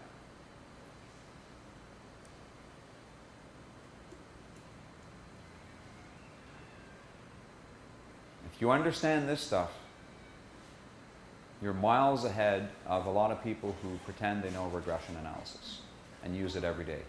People who go through graduate programs in economics, take econometrics courses, and mechanically spit out regressions and don't know what the hell they're doing. Okay, there's tons of them. Yeah, well, a lot of them aren't. Okay, I took graduate econometrics, and largely because of where I worked, I was surrounded by a good group of people. I learned a lot, and you learn a lot about the interpretation of regressions. So I'm summarizing the main points right now that you need to know. But you'll definitely be miles ahead. If you really understand this stuff, you'll be miles ahead. You have a question. As a current econometric student. Let's say if we include more variables, let's say wages, let's say fruits, non-smoking, and I don't know, we can have more variables. It can be careful is that our coefficient near exercise will be even less, right? Well, depending on what you include, yes. If it's positive, if it's things that are, I'll show this in a moment, but there's a trick for this, right? If it's things that are positively correlated with exercise and positively correlated with longevity, as veggies are, then this should decline. Yeah. I'll show you the trick after. It's nice and easy. Yeah. Okay, I mean it can decline to very small rate, I guess. So Yep. how can we decide whether we should choose our Yep. exercise program or not? Yeah, so you need to think about, I mean, this is where the art comes in, and the subject matter knowledge, right? You need to think about other variables to include in the model that matter in two ways, that are correlated with exercise and that explain longevity. All right, so if you can think of some of those, then keep adding them. And we'll never know when it ends, but there are literatures out there, and there are people who have done a lot of this stuff, so you could, doing a good literature review is often a good starting point. And it's limited by what data you have. And your subject matter knowledge is very important as well. Yep? So I know it will be case specific, but how many coefficients do you have? Like, how do you know when you sort of explained away everything, or when you sort of answered your... So there's no magic number. Again, this is the art. It really depends on whether or not you're convinced that you've come up with all of the relevant characteristics that are correlated with exercise and also explain longevity. The models I've run range from maybe a half a dozen variables to sometimes 20, maybe 30 sometimes. But when I say 30, we're going to look at something called dummy variables after. This is when you have separate categories. So it could be something like where you live. So I might have provincial indicators, what province you're from. So, there's 10 provinces. So the question is basically a variable or a variable. Yeah, and there'll be a bunch of variables for the provinces. So So the question should be this. yes, as policy people, and I assume most of you are somehow involved in policy, I highly encourage you to think more about what is my variable of interest? What's my slope coefficient of interest? My coefficient of interest right? So here it's exercise. Think about that and start with that as the model. And it actually helps to actually run this in a first instance, right? And then think about all the other stuff that matters and see, and it's called stepwise regression, if you want a term. So you add sequentially one variable at a time and see what happens to this. And at each step, you can sort of ask yourself, okay, I did this. Here I added veggies, and I noticed that the relationship's weaker. Does that make sense? And you go through it in your mind. Sometimes it might go up. I'll go over the cases. There's a simple trick to do this, to think about it sort of theoretically. Sometimes it can go up, it can go down, but it helps to go through this one step at a time and to see how it moves. And if it makes sense every time, then you're pretty confident things are working out well, and that's great. So I saw you first, and then you. In practice, when someone's running with correlations, do they tend to be more exhaustive with the variables, such as by smoking or sleep or something? Or do they tend to select them to sort of serve the purpose of kind of finding the answer they want? If they want to fund the exercise program, do they just select vegetable consumption? Yeah, so there's a lot of leeway here. People can, like, if somebody who's doing these regressions presents their results to people who don't know anything about it, they can get away with a lot of stuff. They can pull the wool over your eyes really easily. I'm not pointing the finger at anybody, but a consultant could easily get away with it. Basically, having somebody on staff know a little bit about what's going on is very important. So they could keep going and have a whole bunch of them, and stop when suddenly the exercise coefficient is very large and significant. We're going to do hypothesis testing on this, by the way. We're going to test if this is significant. So they could stop there. But there might be other stuff that matters. So there's a real possibility that they could pull the wool over your eyes or somebody else's eyes. Hopefully not at the end of this workshop, right? I'm sure it's done. And it might also be done by academics, right? Academics want to get published, right? And it makes sense. They might not be able to get away with it as easily because journals are peer-reviewed by experts in the field. But I'm not going to mention any names, but I've heard of people, not people I've worked with, but I've heard of people confide to me that when they were doing their thesis, they ran 500 different specifications for a regression. They finally found one that had a large and significant coefficient. And guess which one of those 500 made it in the final version of their thesis? Number 500. Right? It's dishonest. Unless they exhausted all of the variables that they could, and that happened to be just on the very last one it worked, but that would be really, really fortunate for them. So the coefficients then come out of the formula, or does the coefficient not come from your knowledge of the literature? Like, you have to exercise so many hours per week to increase your No, your knowledge of the literature is going to feed into what variables you choose to include in the model. The coefficients will come out of the regression. Stata is going to do that for you. Stata will do that for you. You feed data into Stata, you tell Stata what variables to include, it will spit out something that looks like this. It'll spit out. Even in the first example, the very first simple example. Yep. There'll be a small model in Stata. It'll show you the intercept. It'll show you two things, the intercept and this slope coefficient. And you would put in how many hours per week you have to exercise in order to increase your No, Stata will tell you. Where does Stata come up with the one? Well, you give it data on longevity and exercise. So tomorrow, Mike is going to give you some data. I presume he's got this data set that's already prepared, which it's not going to be this example, but he would give you data on longevity. So there would I wish I had a board here. There would actually be like a column. There's a board over there. No, it's not necessary. If I need it, I'll pull it up. So there'll be basically columns. One of them will say we'll have data on longevity. Basically, it'll say how many years you live. 80, 95, 72, 53, etc. And then there'll be another column on exercise. And it'll say, I exercise 2 hours per week, 5, 7, 8, 0, 9, 12, whatever. Feed that data into Stata. Tell Stata that you want to regress longevity on exercise. That's the language, right? You regress this on that. And then Stata will look at the data, will look at the, the data that you have. It will fit a line, and it will come out with this, the 65 and the 1. That's what will happen tomorrow. And then it'll be up to you to ask, are there any other variables that matter? And that's where your subject matter knowledge, reviews of the literature, and what you learned today, which is that you're looking for variables that are correlated with your variable of interest and matter for longevity.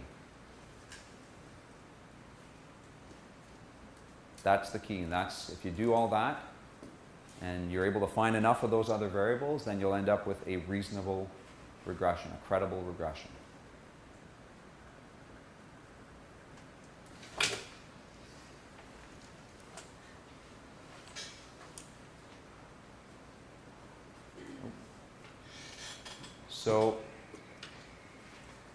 So this is largely summarizing what I've said. So when you have a regression, score on income, you're interested in the relationship between score and income, so this coefficient, and you want to add another variable, you have to ask yourself, there's 2 key questions you have to ask yourself. Okay, there's a third one here which you mentioned, and I'll get to that in a second, but since we've been talking about these 2 things, I'll just wrap this up first. So you need to ask, is there another variable which determines the outcome, right? The school funding determines the score, and is correlated with a variable of interest, which is income. Everything we've been doing. So those 2 questions are what you need to ask. If yes, then you should include it. Okay, so that's the key thing. Actually, it might be a good time to throw in this third one. I'll get that out of the way. One thing you have to look out for when you're adding these variables in, okay, you're choosing which variables to add in based on these 2 criteria. These are the 2 main criteria.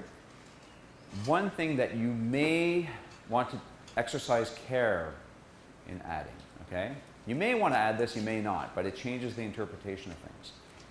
It's when the variable you add is itself an outcome of your variable of interest. And not just correlated, there's a difference. Not just correlated, but is an outcome. It results from your variable of interest, income. Let me show you an example. Okay? So the lesson here is avoid controlling for outcomes. Or if you're going to control for outcomes, it changes the interpretation. Okay? So this is a different example. So here I'm interested in the relationship between earnings and the number of years you've spent in school. And we know from the literature, more years you spend in school, the more you earn. So I do a regression of earnings on school years, number of school years, and I find that if you don't go to school at all, if you have absolutely no formal schooling, and here we're just looking at adults, you have no formal schooling, on average, you'll earn $10,000. Okay, that might actually be reasonable, I don't know. That's annual earnings. But for every additional year of schooling that you have on your CV, on average, you will gain $5,000 more in earnings. Okay? Now, there's all sorts of other things that matter for earnings, which are important. Your age, right? Number of years you've worked, whether you're a male or a female. That does matter. We had that discussion yesterday. Not as much as the press will report, by the way. We can have a discussion about that. It's the most widely, the 30%, it's more like 8% based on the best research, once you control for all these other things. There is a difference in the end, but it's not as wide as what's reported. Other factors matter, but one of the factors that might matter might be something like your firm size. we don't really think about it this way because a lot of us are public servants, but in the private sector, getting into a bigger corporation is really the name of the game, right? So you could look at this and say, well, I want to also control for firm size, right? Number of workers in the firm. That's a measure of firm size. So now I've got earnings regressed on school years and your firm size. And what happens to the school year effect? It goes down from 5 to 3. That kind of makes sense because if you have more schooling, you're more likely to work in a larger corporation. So the regression is separating out the effect of school years and firm size. But firm size is not just correlated with school years, it's actually an outcome of school years. Going to school helped you get that job in a bigger firm. So if you, you could throw in some other variables here. You can throw in industry, right? There's high-paying industries and low-paying industries. You can throw in occupation. You can keep doing this. You can throw in whether or not you're a manager, whether or not you're an assistant deputy minister, whether or not you're a laborer, all of these things. And if you throw in enough of this stuff, what you'll find is schooling doesn't matter. Does that sound like a reasonable conclusion? That schooling doesn't matter? No, because schooling helped you get all those things. There's an actual causal relationship between schooling and finding jobs that are well-paying. So if you throw in these job characteristics, those are outcomes of schooling. You're going to steal away from the schooling effect. Right? They're not just correlated, they're actually causally related. So you could do this, you could absolutely do this, but it changes the interpretation. So here, when I run this regression, what I'm saying is, if you have one extra year of schooling, you'll earn $5,000 more on average. However, there's a part of that that's attributed to getting into a larger corporation. So that changes the interpretation. That helps you understand why schooling matters. So you can do it, but it's more to help you explain why schooling matters. If you have a variable that's related to schooling, gender. Women are more educated than men. It wasn't the case 30 years ago. It's the case now. Okay, so you can control for gender because gender and schooling are correlated. Are they causally related? I'm not convinced of that. Certainly schooling is not causing you to become a woman. And is being a woman causing you, sorry? It could? Maybe, okay. We'll follow up on that later. But there may be starting to be a causal relationship from gender to schooling. Maybe, but let's keep it simple because you can also argue that it's not the gender itself that matters, it's the fact that maybe women like the fields of study that are common in universities. There's social sciences is a common field, arts, teachers' colleges. Up until recently in Ontario, they were always taking in twice as many people as there were jobs. Now they've cut it back. Finally, I don't know if other provinces are going to follow suit. But it all comes back to asking what the question is that you're asking. Yes. Variables are chosen on the basis of what you want to know. Yes. So here, when you're controlling for firm size, this is clearly an outcome of school years. Let's keep it simple and let's say that gender is not related. It's correlated, highly correlated with school years, but there's no causal relationship. Let's say that there's other stuff that maybe it's the skills that women have, ability to sit in the classroom and take notes and manage their time effectively. We have data on that from the early school, in high school, for example, that shows that. Then you can control for gender, and then you can get That's a reasonable regression to run, and maybe you'd have age here. So then you get an estimate of the effect, loosely speaking, the effect of the school years on earnings. But when you do this, this is clearly an outcome. Clearly an outcome of your school years. Your school years gives you access to these jobs. So when you throw this in, you're basically removing the effect of school years. You're splitting it up into firm size and whatever's left.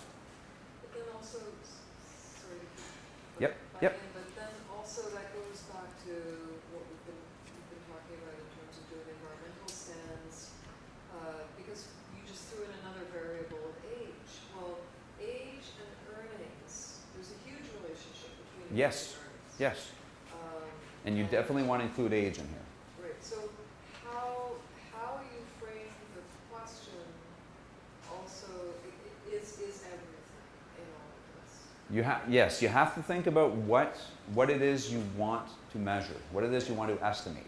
And if I want to estimate how much schooling will help improve my earnings, if I do this, I'll keep it simple. If I do this, I throw in firm size, industry, your occupation, at the end of the day, you're going to remove all the avenues for which schooling can help you improve your earnings. Right? You can think of these job characteristics as being avenues which can help you improve your earnings. Right? Whereas something like age, you definitely want to include that. Age might be correlated with school years, so you may want to include that. It's definitely related to earnings. So that's something you want to include, but it's not a causal relationship between school years and age. If we're looking at adults, they all had a shot at going to school, it's going to be correlated. If you looked at people today, older people, maybe less educated than people who are coming through the system now. There's just more spots in university and college. So there's a correlation there, but it's not a causal correlation.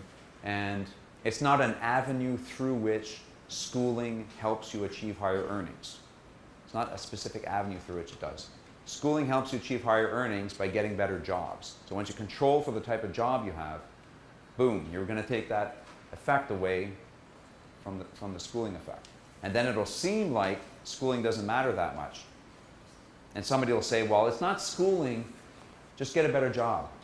Well, you need to get schooling to get a better job. And I've seen this regression a lot. People throw in industry, they throw in occupation. This is the whole kitchen sink stuff. This is where we want to be careful not to include too much. If you do it, just interpret it as it is. Basically, well, schooling matters a lot, and here we're figuring out how it matters. Firm size matters. Industry matters. Occupation matters, if you throw all that stuff in. Okay? Yep. So this goes back to my original thing. So is there a way in the equation to know when you had inadvertently put in outcomes? No, it's theory. It's So there's subject no way matter. you would, so just for your own knowledge. Yeah, think about theory. Think about logic. Think about how the world works. I mean, using the literature is an important guide, but basically it's all the stuff you learned in, if you took social sciences, then it's stuff you learned there, right? So, and that's where it's a bit of an art. Yeah. Oh, okay. Getting intermediate questions, getting referral questions. Same question over. Okay, I'm being bounced around here. Okay. You're not going to point over there, are you? No. Okay. Just paraphrase that. The things you choose to put in your regression would be things that confound the original thing, right? So Yep. the firm size or whatever is basically confounding anything you can say about schooling. That's what It you is, get. but it's more than confounding, right? It's actually an outcome of schooling. So this one, you have to be careful.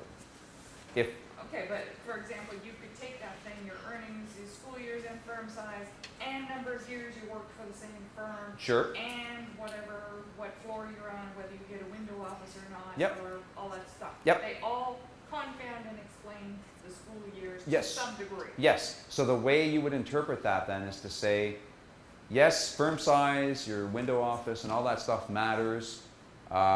Look, I'm finding a small effect of school years. but that effect is probably crystallized, if I can use that term.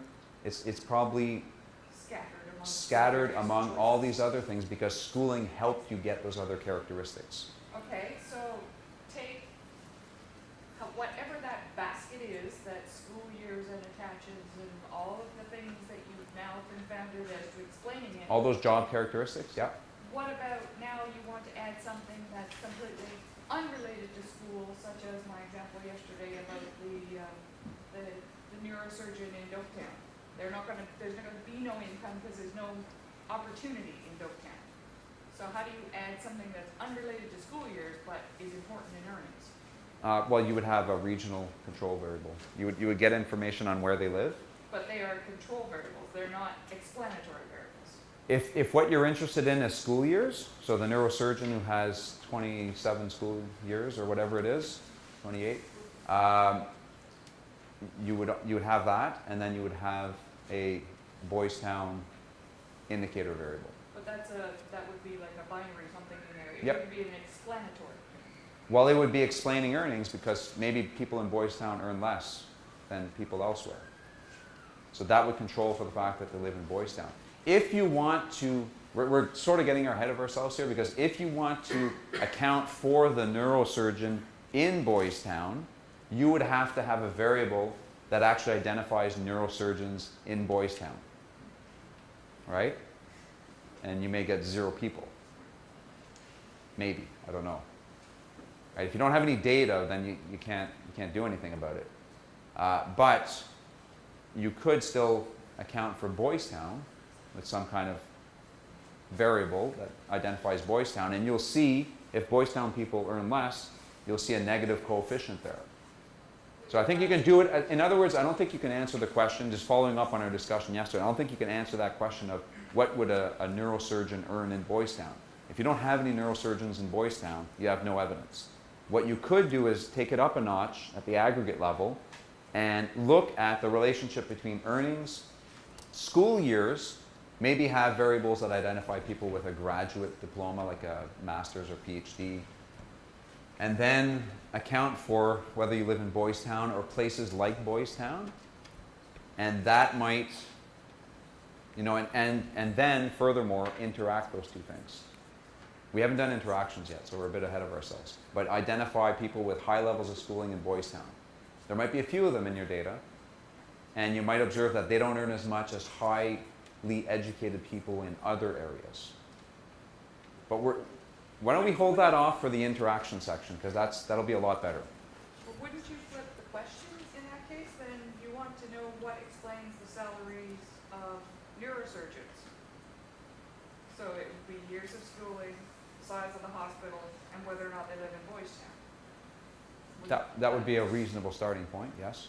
So that would be how you would Assuming you have neurosurgeons in Boys Town. they go fishing. They go fishing, yeah. The neurosurgeons go fishing in Boys Town? Yeah, it's an argument we had in our office. And Okay.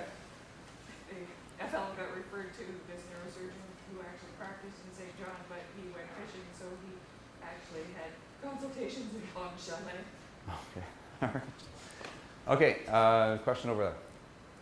I'm just confused, like, if, back to the whole firm Oh boy, size- I'm gonna have to move up or you're gonna have to move down. firm size outcome thing, I was Okay. just wondering, like, if you do a correlation Yeah, first, and it had a number that ended up being close, like a correlation between firm size and earnings at first, and it had a number being close to 1, yeah. wouldn't that be an indication that they're like the same? Like, Well, what you'll find is what the coefficient on firm size will tell you is how firm size is number of employees. So you just have a variable that says number of employees. What that'll tell you is for each additional employee that you have, what's the increase in earnings that you can expect. Okay, so it might be, here it's an extra $500 that you expect. So it's not a, so 1 would mean $1 extra, literally, that's what that would mean. that it would be this, if earnings goes up 1, then firm size would go up, like the same increment. Yeah, I would go in reverse though. It's earning, firm size influences earnings, but firm size increases by 1, you expect $500 more in earnings. So I don't know if that answers. Yeah, no, I was confused about the whole outcome thing, school years, actually firm size being an outcome in school years. Because I thought if you do an initial correlation between the variables, you wouldn't include it in your final regression model if the coefficient was higher, was really high, Which correlation? between firm size and firm size and school years. Oh, firm size in school years. If it's, yeah, I mean, there is, I haven't talked about this, there is a problem of multicollinearity. If it's super, super high, yes. If the two variables mean exactly the same thing, for example, it's rare that this is a problem. Okay, this is a big deal in are you a student? Yeah, so in econometrics classes, they make a big deal of this stuff. In practicality, you hardly ever have to worry about it. If you're going to regress something on income and wealth, those are very highly correlated things. They're not perfectly correlated, but they're very highly correlated. Then it's an issue. Multicollinearity makes for a good thing to test students on, but it's not, in practical terms, it's not a major issue. Especially with large data sets. It's when you're dealing with small data sets, especially if you have aggregate level data, you're likely to have these variables that are very highly correlated, but that's only because your sample sizes are small. If you're working with data sets with thousands of people like you would in an RDC, a research data center, or never mind administrative data, you're not going to get that kind of correlation. And in practical terms, very few people, very top, high-level economists don't worry about it. Okay? But it's a good thing to test you on for your exam. Good luck. I didn't mean to say don't study. Study for it. It's important. Then you can critique it afterwards, right? Okay. So,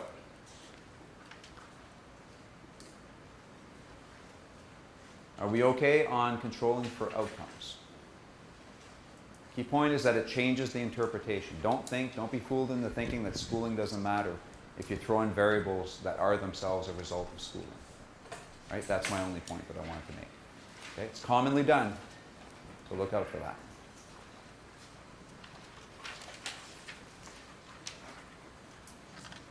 Okay.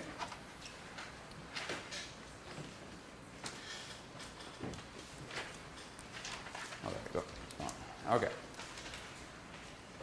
So here I'll just show you a quick trick on the first two things. So I told you there were 3 questions to ask. Let's focus on these 2. Okay?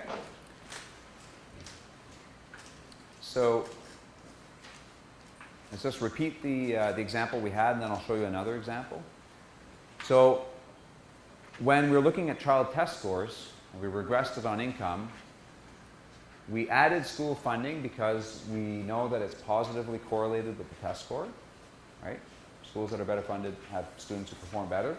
And school funding is positively correlated with income, okay? So what happens when you just regress score on income, income absorbs the effect of school funding, okay? And it absorbs the positive effect of school funding. Okay, and it's positively correlated with school funding. So, since income is positive, this is just a trick, okay? There's mathematical ways to show this, but this is just a trick. To keep it simple, so income is positively correlated with school funding, and school funding has a positive effect on the test score. So those are 2 positive things. What happens when you multiply 2 positive things? You get a positive, right? So this has a positive bias. It's positively absorbing the positive effect of school funding because you're not including school funding. So that's a trick. And you can apply that trick because there's other situations that you can think of when there's negative correlations and negative effects, but you apply the same trick, right? It could be negative times positive, negative times negative. Here's another one. What about, this is an old example, Nintendo Wii, right? What is it now? So I've got an Xbox 360 now. but the new Nintendo is the Nintendo U or something like that? I think so. U? Yeah. Kind of like the Wii. Anyways, so I'm going to assume that the more time you spend playing video games is going to have a negative impact on your test score. I don't know if that's true. There's a literature on that. Let's just assume it's true, okay? And I'm also going to assume that because it's so expensive, higher income families can afford them. So that makes for an interesting, there's a case where you've got high income families doing something possibly detrimental to their kids. So here, there's a negative relationship between the Nintendo and the test score, but Nintendo is positively correlated with income. So we apply the same trick. There's a negative and a positive. So now this is negatively biased. Negative and a positive makes a negative. It's just a trick. And what we end up happening when we throw in the Wii variable is now this was negatively biased. It's negatively biased, well, this is going to go up. Right? Because in other words, high income families were doing something negative for their children. That doesn't mean that the role of income is that bad. In fact, the role of income is better than what we thought here. You have to account for the fact that they were polluting their children's minds by playing video games. I'm saying this, my kids play some video games too, with limited time. But that's the sort of intuitive way to think of this. But the trick, the mechanical trick, if you want to work it through, is to do it this way.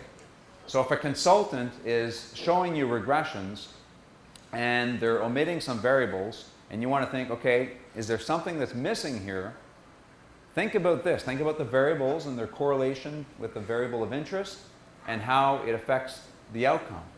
Then do this trick, and you can say, yeah, you're finding this value for the coefficient, but if you threw in video game usage, then maybe the coefficient would rise, wouldn't it? Well, this is where you start to demonstrate the biases that are inherent in the questions that are being asked. The choice of variables is everything critical to the answer, and that's where your orientation, your bias really starts to show. In the end, you can get anything out of this, and it all depends on where you stop adding variables. And it's up to you to think about how far you need to go. Has the consultant gone far enough? I've got two other examples, which I can go through them if you like, but I'll leave it to you as an exercise. One where there's a positive correlation with the test score and a negative correlation with income. It's immigrants, right? Immigrants have lower income for a variety of reasons, but they're self-selected, basically. Well, not just self-selected, we give them higher scores upon entry based on things like education and so forth. So they actually score better, except for language things, on test scores, and they're more likely to go to university and so forth. So that's another interesting situation. So I'll leave it up to you to sort of go through this example and what kind of bias it creates. And then one on street gangs. All right, so you can go through that as well. Okay, so why don't we break for lunch? You guys okay with that? If lunch is there. If lunch is there. Well then, go for a other kind of health break. Don't go out and smoke. Don't do that. So we'll see each other at like 1:30 or so. We'll have plenty of time to finish up what we're doing today.